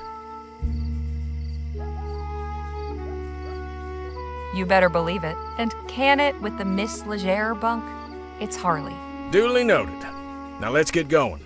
just one more thing before you go, Harley. You said you were a journalist, yes? That's right. Do you believe the townspeople would take an interest in our cause? Some might. I can certainly tell my employer about the treatment you've received. Please do. I have a statement I would like you to carry back. The Autumn are a peaceful people. We wish to be your good neighbors and friends. But if a Vespuccian soldier or any other person comes with violent intent to harm us, we will do what we must to protect our people. Got it. Would you be willing to sit for an interview with someone from the post? Gladly. My words are for all who will listen with open hearts. I'll make sure your message is received. Thank you.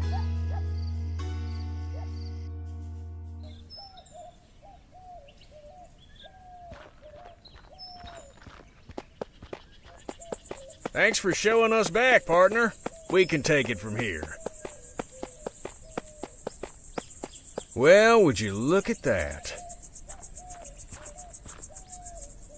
Didn't think I'd be seeing old Jesse again.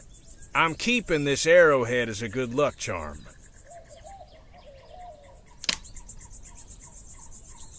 And who knows, maybe some collector out there would be interested in acquiring the arrowhead that nearly wiped out Gentleman Jake.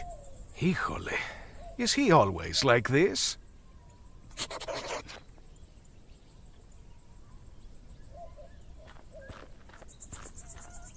I shouldn't leave this here. It's good to see someone who respects their country.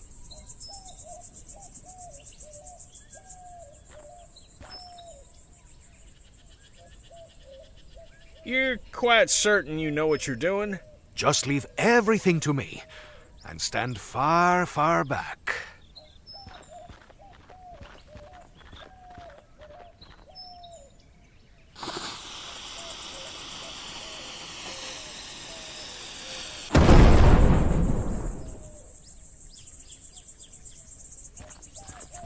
Impressive work there, Phil. Gracias. And an explosion will certainly liven up your article. Eh, Harley?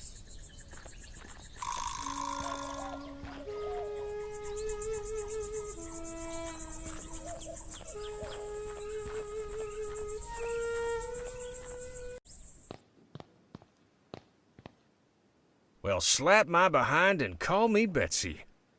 Not sure what I was expecting to find, but it wasn't this. It has been completely ransacked. Still, there's gotta be some indication of where Clark took his money. Let's take a look around. But watch yourselves. No telling what any of these doohickeys might be capable of.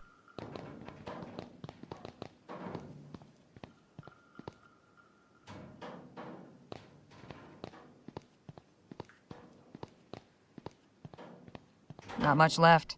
Some books and a broken device.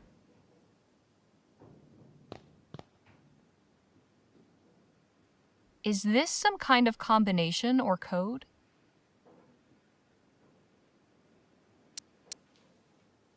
TT-180. Must be this contraption's model number.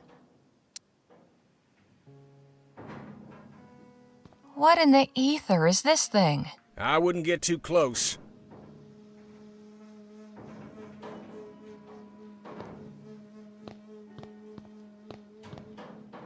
This Clark fellow was into some strange things, wasn't he? I'm starting to understand why he chose to do his work out in the middle of nowhere.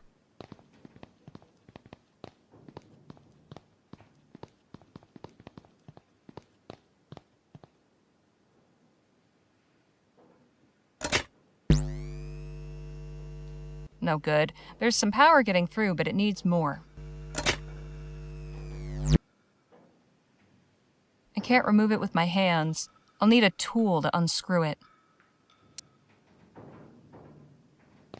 Can we talk? What's on your mind? 'Cause you know I've been wondering about the Autumn. What do you suppose will happen to them now that they're armed with guns? I don't know, but at least they have a fighting chance now. If Stokes attacks and they successfully fend him off, then perhaps he will leave them alone. But it will certainly not happen without bloodshed. Well, best of luck to him. Might I borrow that arrowhead for a spell? By all means. Maybe it'll bring you some luck, too. Enough jabber. Let's push on.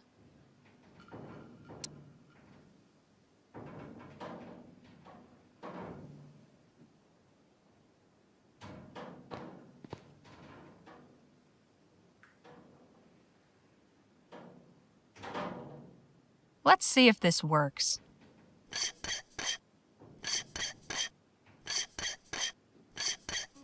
That did it. No wonder the power's not getting through. This wire's all corroded. Looks like something chewed through it.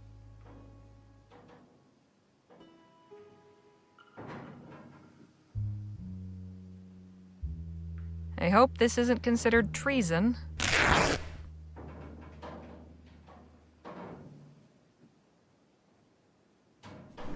That should do it.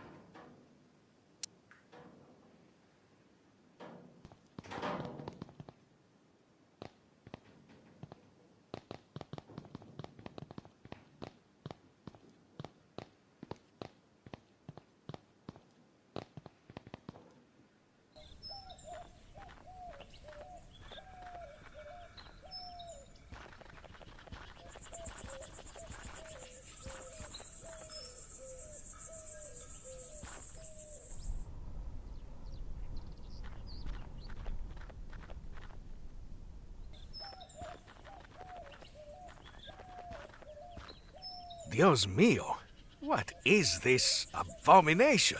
Howdy, folks. Interested in learning about Coltit's miracle elixir? Of course we are, little lady. Then step on over here.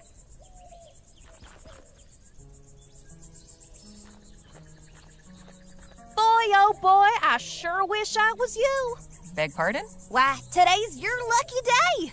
Is that right? Yes, sirree. You're just in time to experience the travesty of Xander Coltit III's miracle elixir. The what now? Oh, dang.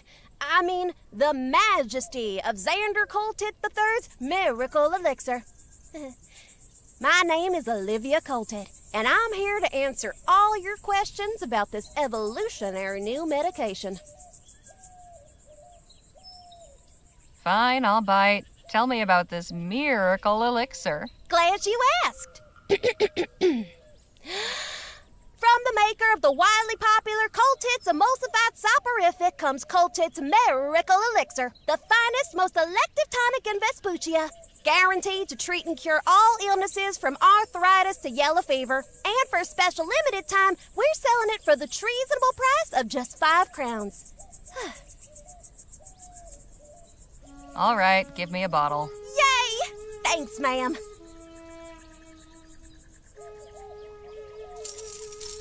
How about your friends?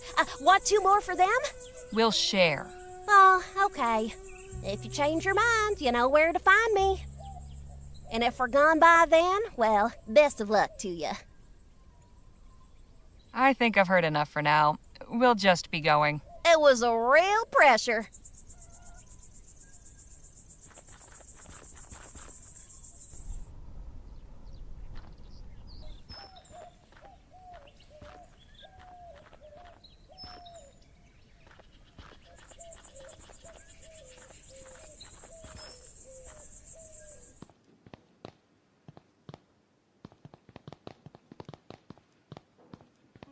A wooden mannequin in a cage? I have so many questions. You sure you want them answered?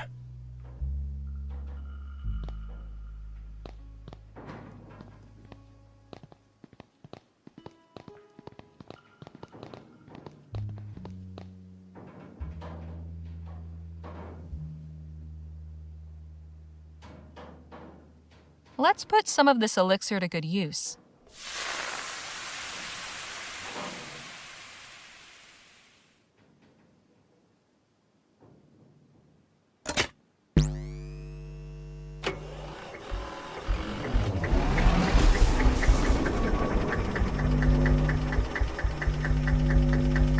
Fantastic.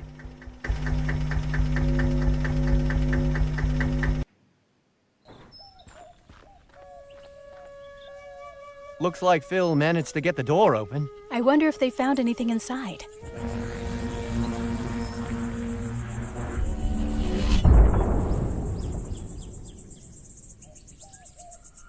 I'd say so, yes. We are up and running. Impressive. This technology is amazing. What did this Clark fellow intend to do with such power? I'm beginning to wonder about that myself. Nice job getting the lights back on. Get everything squared with the Otham? I think so. They're well supplied, though the fort remains a threat. I hope they'll be all right. Well, I suppose we should see about... Hello? Is someone in here? Damn. Looks like we've attracted some attention. I come in peace. Please, make yourself known. Guess we don't have much choice. Hail!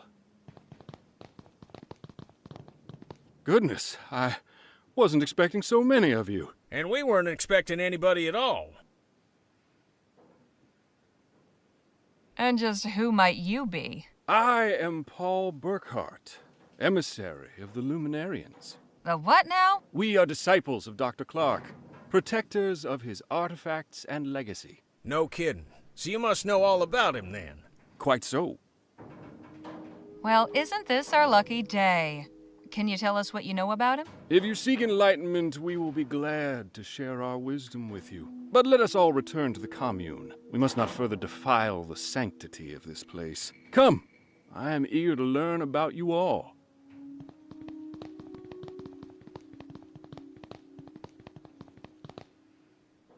Welcome to Chrysalis, friends. Feel free to explore, converse with the residents. You'll find we have much to offer. We'll speak again soon. What an accommodating feller. This is all very strange. You all might be into this porqueria, but I want no part of it. I am going back to the lab. Suit yourself. All right, let's see what we can learn about where Clark's stash might be. But let's not overplay our hand, shall we? If anybody asks, our interest is purely academic. I'm really not a good liar, Mr. Ackerman. Shoot, nobody's asking you to lie, sugar. Just withhold certain details. We're interested in learning about Clark. That's all there is to it. Come on, Danny. Let's see where our friend's gone off to. I know lying doesn't come natural to some. For others, it's like breathing. Don't take this amiss, but if you'd like some pointers, sometimes it's good to be able to keep certain things to yourself you don't want everybody and his uncle to know. Oh. All right. Above all else, be confident. If you sound like you believe what you're saying, they will too. You seem to have a lot of experience in these matters. Look, everybody lies. That's just the way it is. I don't. Really? Not even the tiniest little fib? Dishonesty is disrespect. For others, for God, for oneself. That's, quite the aphorism. Your advice is appreciated. I'll just see what I can find out on my own.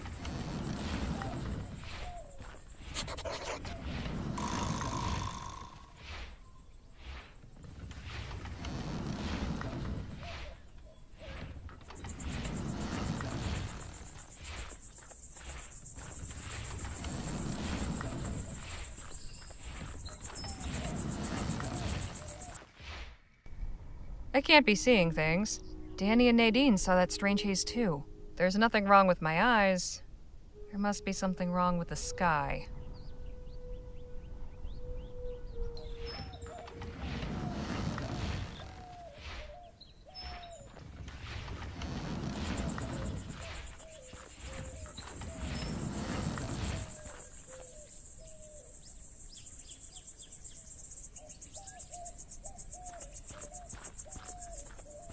My friends, today we give thanks for our manifold blessings. On this day of celebration, the Evocator's Day of Transcendence. And why do we celebrate today, on the 8-month anniversary? Because 1 is nothing special. 1 is an isolating, selfish, lowly number. But 8 is perfection. 8 is infinity. 8 is the flap of the butterfly's wings.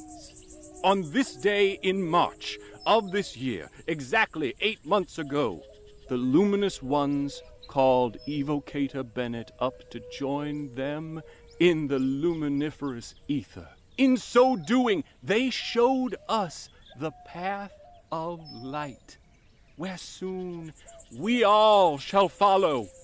Now our soul sibling Bennett dwells among them in the etheric realm beyond this earth, in a transcendent union of cosmic harmony and peace. Hey, Danny? What's going on?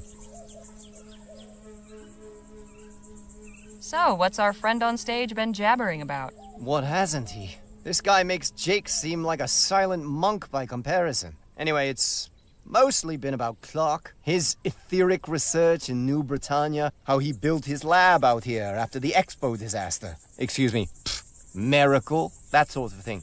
He says Clark transcended. I'm not sure what that means. I don't know, but it doesn't sound good. I'll leave you to the lecture. The butterflies sure seem to like these flowers.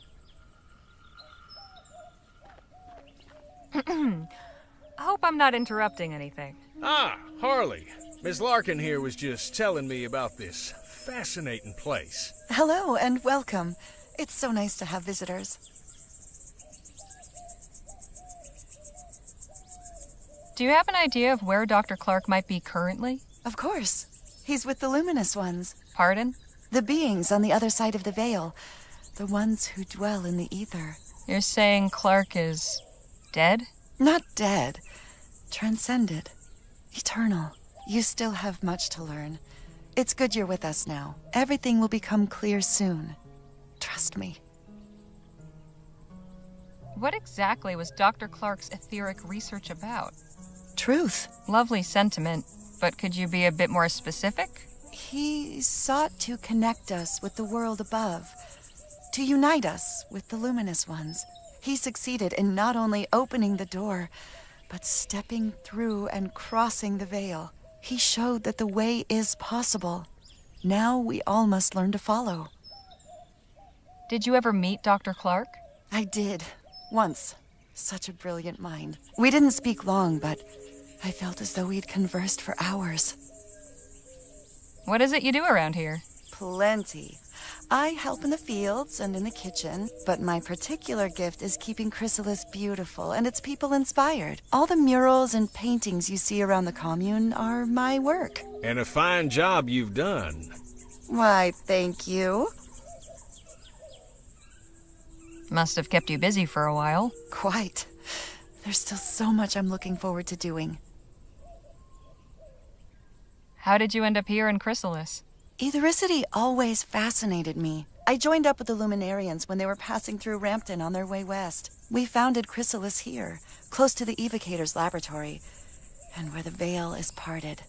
The veil? The boundary between our world and the ether, the realm of the cosmos, home of the luminous ones. The barrier is very thin here. Can't you feel it? There's definitely something in the air. I've noticed you all sure are fond of butterflies. What better creature to symbolize transcendence? Like butterflies, we too will undergo a metamorphosis, pass through the veil into the ether, and join the luminous ones. Not only that, their wings have 8 sections, and they flap in a figure 8 pattern. Does that mean something? Evocator Bennett's sacred number, of course. Sacred number? What does that mean? The number 8 is very important. It appears constantly in the Evocator's writings, and Bennett himself was born on the 8th of August, 1788. That's quite a coincidence. Coincidence is mere illusion. All right. Thanks for the chat. Be well. Don't wander too far now. Could we have a word in private, Jake? Sure. What's on your mind?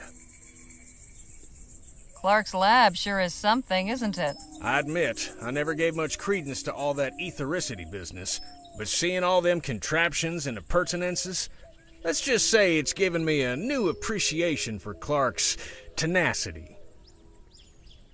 So, what have you picked up from these fine folks? This ethericity stuff is much more complex than I thought. Seems our friend Dr. Clark may have been on to something after all.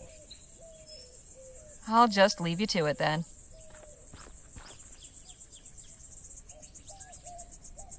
Something about that makes my skin crawl.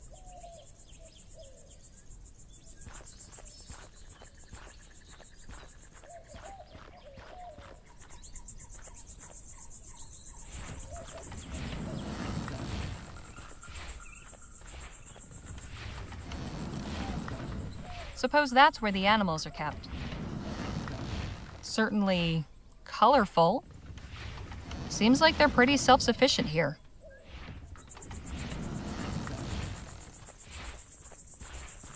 Not very intimidating. No wonder the crops are bare.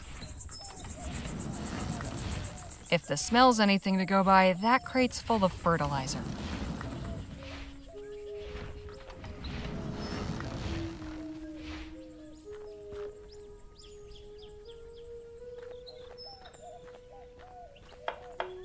Nadine, could we have a word? Of course. You enjoying yourself here? These are good people. I'm glad we met them. You don't find them a bit odd?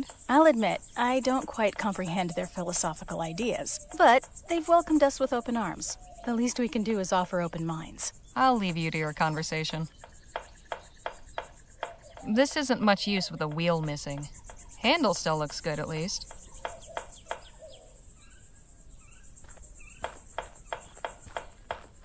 Well, well, if it isn't my old friend. The Defiler returns. Hey now, don't get your britches in a twist. You're a guest of Emissary Paul, so I'm obliged to welcome you. But if you continue casting your shadows of discord over all that is bright here, there will be consequences.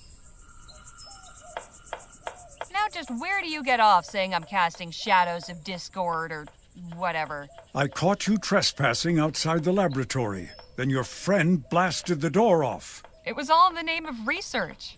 I'm just as interested in all this as you. You've a peculiar way of showing it. Did you ever have a chance to meet Dr. Clark? No, nor did I desire to. No? Ethericity is not a power to be trifled with. I've no interest in meeting someone who treats it as a plaything. Where did Dr. Clark end up? Not where he should have. Do you know any details about Dr. Clark's research?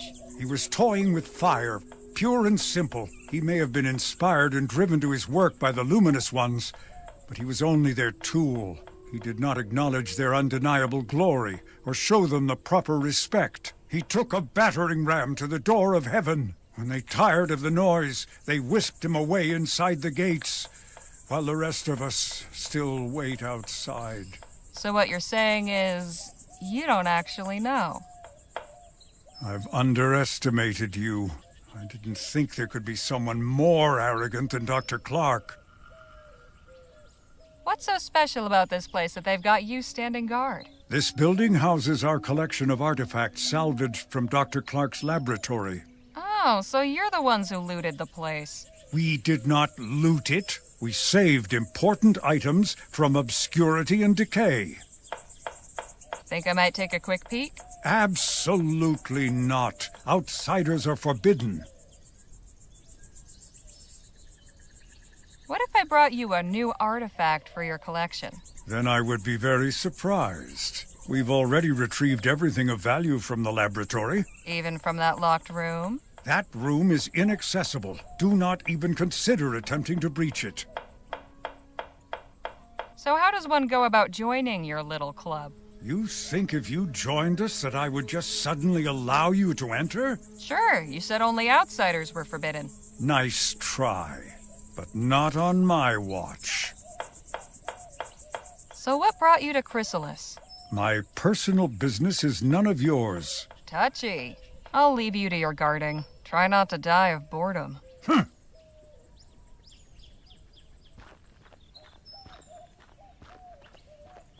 Excuse me? Ah, hello. You must be one of Miss Redbird's companions. That's right. Harley Leger. My name's Evan. Evan Holbrook. Welcome to Chrysalis. Evan was just showing me the cookhouse. You know they grow or raise everything they eat here themselves? Well, mostly. Sometimes we need to resupply from town, but we aim to be fully self-reliant. Our dedication will be rewarded with bounty.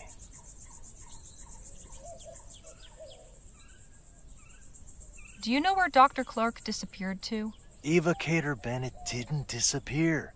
He transcended. Transcended? He passed through the etheric gateway and joined with the luminous ones in the cosmos. Oh.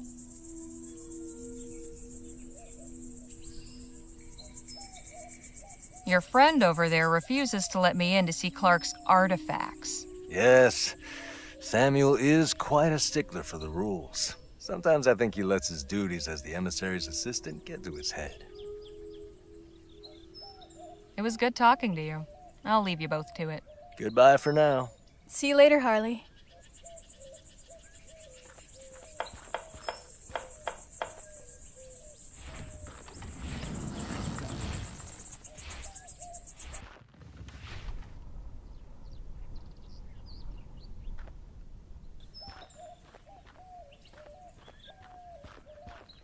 Whatever turning on that generator did, I hope it's not permanent.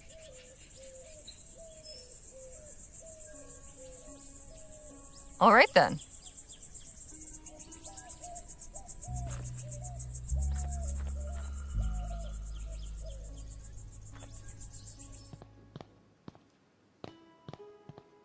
Hey, Phil, you in here? Had enough of those luminous lunatics too, did you? Yes, I had to get away. They're just too peculiar. I hope the others are not seduced by their fantasies. Anyway, now that the power is restored, we can see about getting inside that locked room.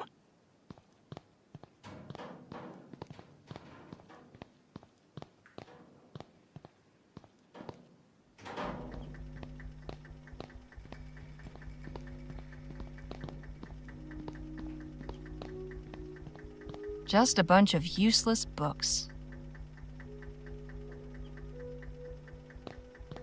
Guess we won't get to see what's up on the roof. Just as well. I prefer to keep my feet on the ground. Hey, Phil, let's talk. What about? A bunch of Clark's things are collected at the commune, but one of the Luminarians is guarding the place. Naturally. Are you seeking a distraction? If you have an idea, I'm all ears. It just so happens I do. I have had a look around, and this machinery is quite unstable. With a few more items, I could finish what we started with the door and send this whole place up in smoke. That would give you time to search, no? It would, but it seems a touch extreme. What would you need exactly? Well, mainly fertilizer and flammable liquid for accelerant. I can construct a detonator out of scrap I found, but I will need something to serve as the plunger to set it off. Well, I'll consider it. Right, carry on.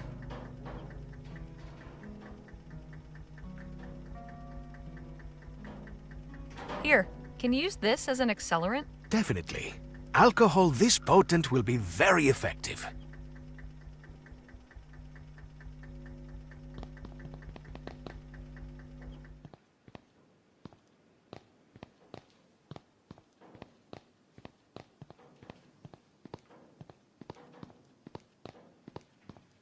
No handle. Must be some other way to open it.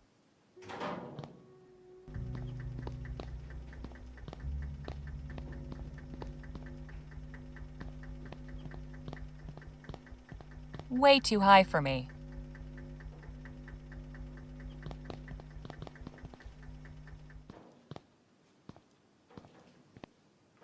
I will stay in here.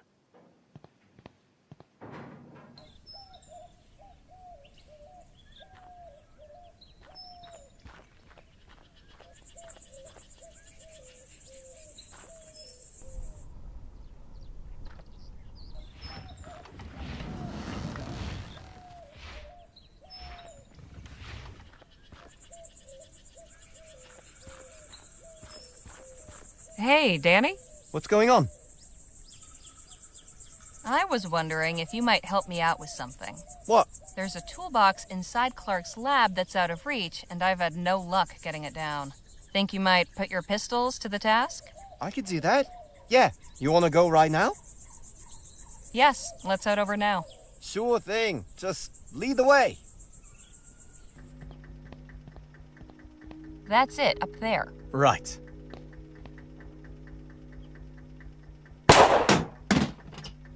Nice shot.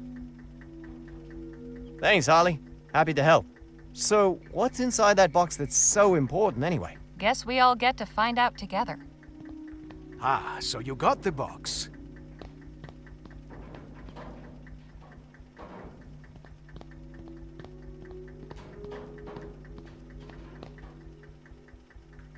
Well, anything good inside? Not really. Just a wrench and this odd dial thing. I hope it was worth the trouble, then. That was good practice, at least. I'm heading back to Chrysalis. See you both later.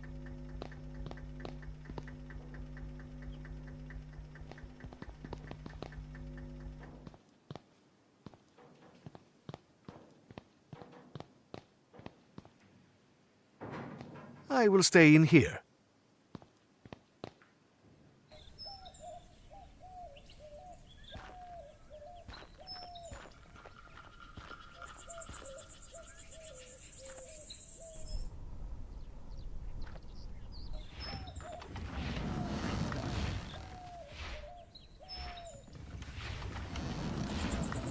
This had better work, Phil.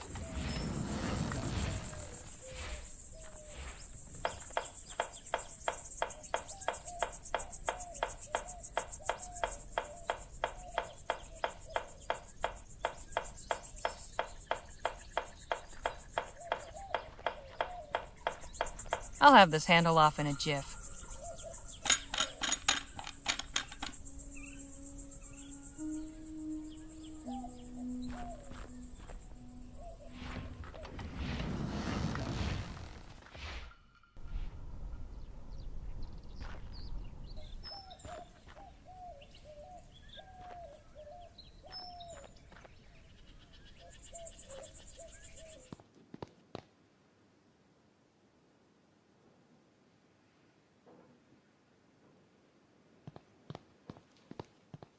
Will this work as a plunger? Why, yes, I think so. Thank you.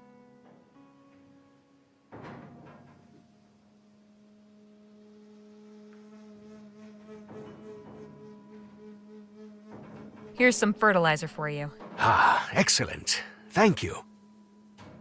Perfecto. This is everything I need. Are you ready? Absolutely. Meet me outside in a quarter of an hour. And prepare for a show that will make Jake envious. All right, everything is prepared.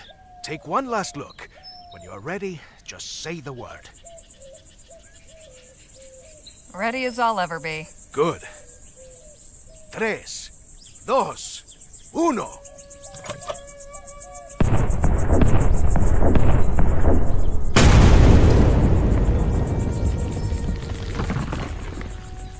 Carajo! That was beautiful! Now, I suggest you get back to the commune and find whatever it is you were looking for. I will meet you and the others by the railroad tracks when you are done. There's gotta be something in here that will tell me what happened to Dr. Clark's money. The things some people will keep for posterity, I'll never understand. No idea what that is, but it looks complicated.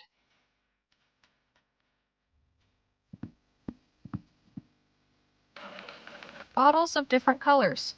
Nothing helpful. Let's see. Books on science, engineering, astronomy. I'm sure this is all fascinating, but it's not going to help me any. Clark had quite the library.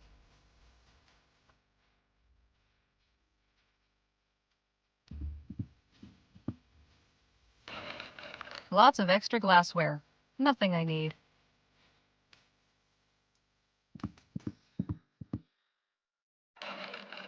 Even more books in here. Some novels, poetry books, and what's this? Looks like a diary.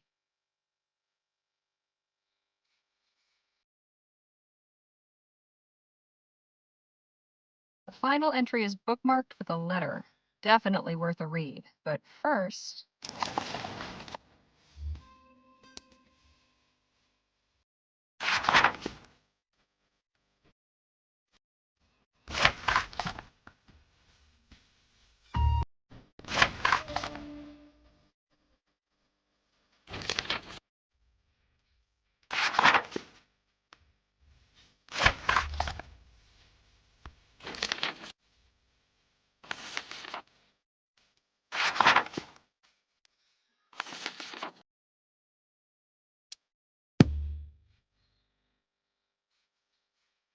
February 9th, 1850. That's only 9 months ago. Clark, I have a business proposal. Relinquish that dusty laboratory in the middle of nowhere. Come to El Presidio. You may stay in my suite at the Jolly Good Club. My Orem Star membership and military rank afford me certain privileges. You will be furnished with the comforts owing to a man of your intellect and accomplishments. It's signed L. P.S.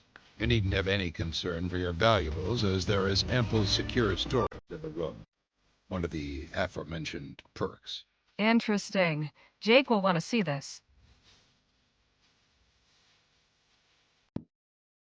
I heard a big boom, and then they all went running toward the lab. That's where Phil went. Do you think... Hey, there's Harley. Do you have any idea what all this ruckus is about? Or where Phil's gone? Both, and I'll gladly tell you, but we need to get out of here right now. Right behind you, my dear.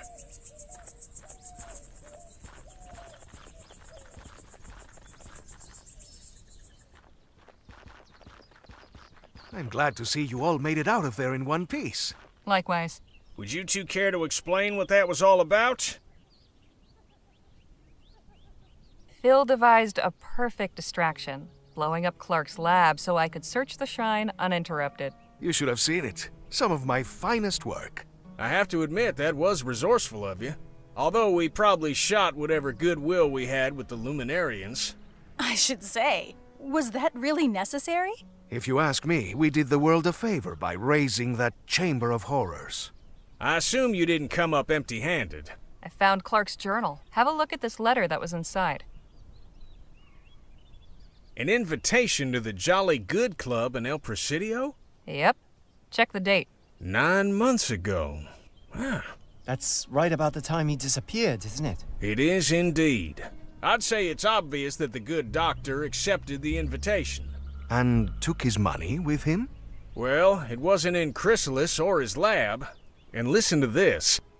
You needn't have any concern for your valuables, as there is ample secure storage in the room.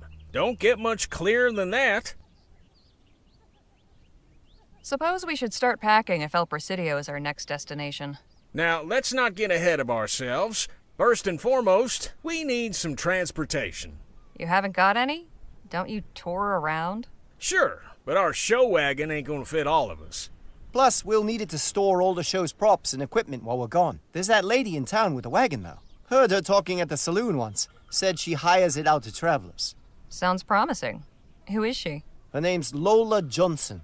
I think she stays in the old blacksmith shop. Oh. Well, I hope she has a forgiving nature. Why's that? She caught me breaking into her place. What? It's a long story. We should head back to Rosewater, no? Yeah, let's get a move on. Right. Harley, I'm putting you in charge of hiring us some transportation. Danny and I are going back to the theater to settle some business. Come get us once you've arranged a ride. And just how am I meant to arrange it, financially speaking? Well, now that may get a mite tricky. Our contract was to pay out at the end of the show's run, but seeing as we'll be breaking that contract, I'm sad to say we'll be forfeiting those proceeds. Anybody else got funds to contribute to the kitty? Not unless this Johnson woman accepts pesos. And I've few enough of those at that. I'm afraid I haven't got anything either. Harley, my dear, I'm afraid we must then prevail upon you to furnish the petty cash needed to get our expedition aloft. seeing as you're the only other one of our posse who's currently in the position of being gainfully employed. And it goes without saying, but you'll be fully reimbursed once we find what we're looking for, on top of your share. With interest? I certainly hope so. Wonderful. Well then, we'll be seeing you later. What about you two? I think I'll pay Dr. Sedgwick a visit. It's been ages. And I owe him proper thanks for his care. See you in a bit, Harley.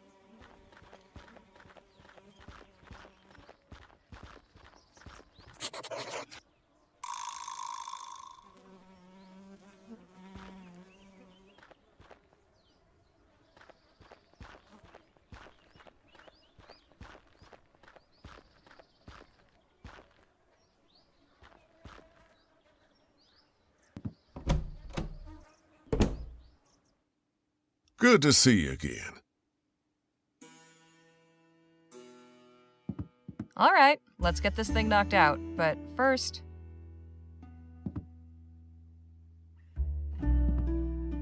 Okay, time to bring home the bacon. The big question, how to open?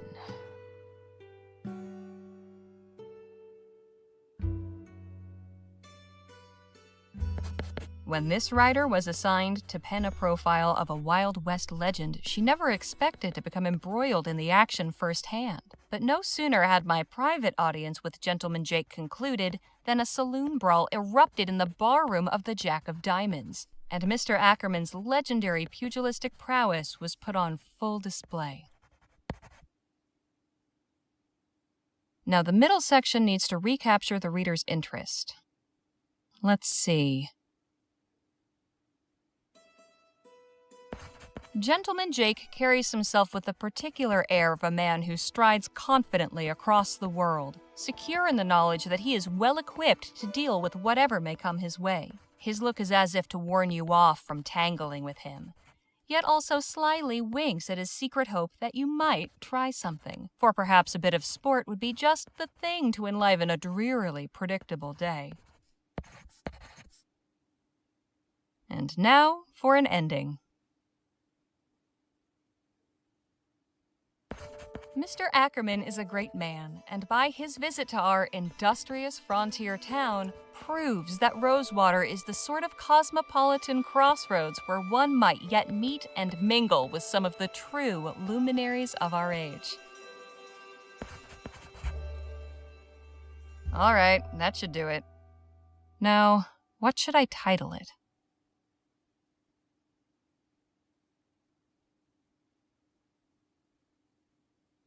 Jake Ackerman, a true gentleman.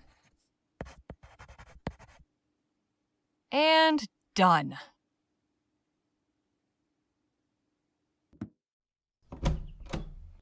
Good to see you again, Harley. Hope you're spinning me some aurum. Well, I've spent the past couple days following Jake around, gathering plenty of straw. Glad to hear it. I like writers who go above and beyond.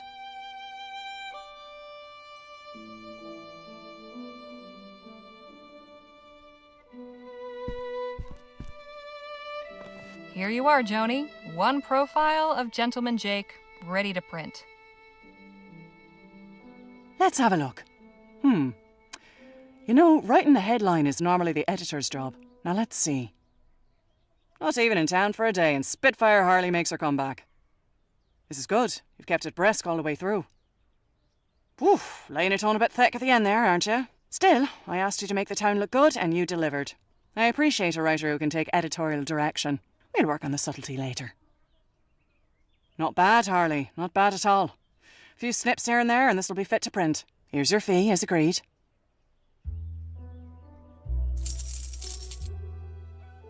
Now I know what I'm working with, I'll have a think about your next assignment. About that. I'm leaving for El Presidio with Gentleman Jake. We're after Bennett Clark's missing fortune. Whatever we find, I've got a feeling it'll make a hell of a story. You're right about that. Tales from the wild frontier are in vogue these days, and folk will be gumming to find out what happened to Clark. All right then. Clark's missing fortune it is. I've got something else. Oh? Do tell. While I was going around with Jake, we spent some time with the Otham. I learned that they've come under constant attack from the soldiers at Fort Beaumont. What? Why? That's the thing. There's no reason. They pose no threat. yet the soldiers harassed them anyway. In one recent raid, all their crops were torched.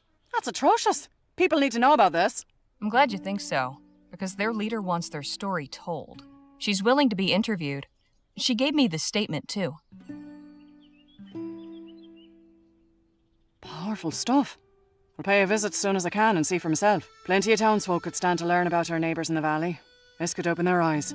I hope so. Now, if you'll excuse me, I need to see about hiring a wagon. Godspeed, Harley. See you later, Joni. Take care of yourself out there.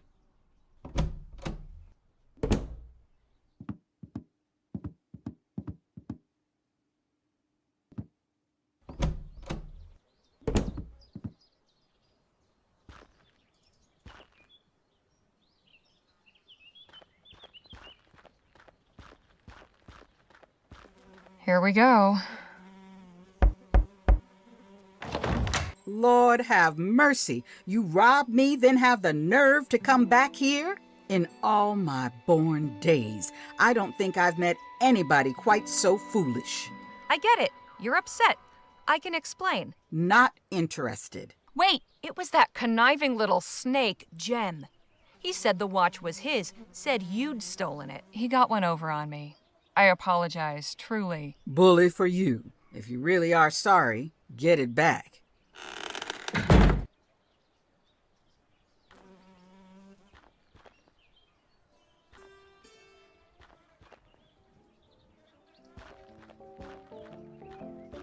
You just keep turning up like a bad copper, don't you? Nice to see you, too. You have something that doesn't belong to you. Could you be more specific? Lola Johnson's watch. I want it back. No can do. You swiped that watch for me fair and square. You're on thin ice, kid. Hand over the watch or I might do something I'll regret. No, you won't. We're in the middle of the town thoroughfare. You lay a hand on me, and everybody and his dog will see it. Let's give them a real show, then. Ugh. Can't say I didn't warn you.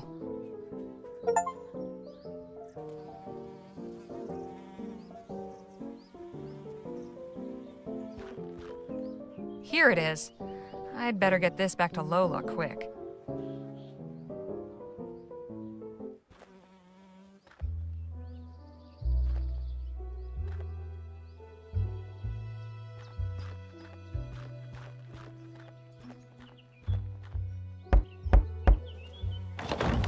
You got my watch? Yes, here it is. No hard feelings? For now. Why'd you come back here anyway? Name's Harley Leger. My companions and I are headed to El Presidio, and we heard you've got a wagon for hire. I do? How many are you? 5, including myself. Listen close, because I'm only going to say this once. You pull anything funny again, and you get left on the side of the road. Understood? Yes, ma'am. My fee is 40 crowns up front. Here's your fee. Good. Get your posse together and meet me outside town at sundown. We'll head out then.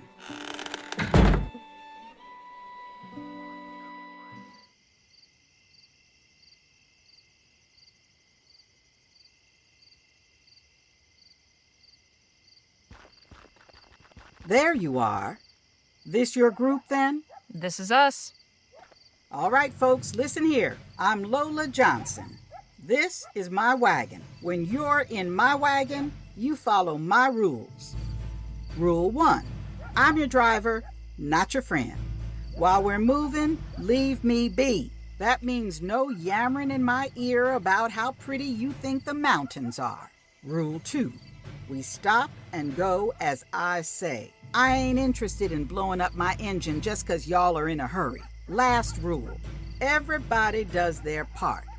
Be it cooking, hunting, or gathering firewood. This ain't no pleasure cruise, and I won't be serving y'all. The road can be rough, but I'm an experienced navigator and tracker, so stick with me and you'll be fine. If you've got any questions, now's the time to ask. You said you're a tracker? What's that mean exactly? It means I'm good at finding things. One of you gets lost, or we're hunting our supper and need to trail an animal, I can do that. So, like a bloodhound? No, like a tracker. Compare me to a dog again, and you're finding yourself another ride. Understand? Huh, apologies. I didn't mean to offend. Folk rarely do. Anything else? We understand. You'll have no trouble from us. All right then. Let's get a move on. Time's wasted.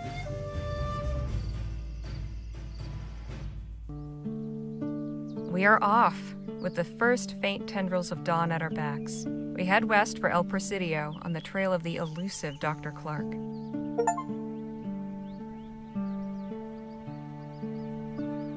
We have but a few days' travel before us, through the desert and mountains to reach the coast. I am rather looking forward to getting a better view of this part of the country. And should the scenery lack for diversion, I suppose I'll have recourse in the fellowship of my new traveling companions. Now that we've assembled in this unlikely venture, perhaps it's time we got to better know one another.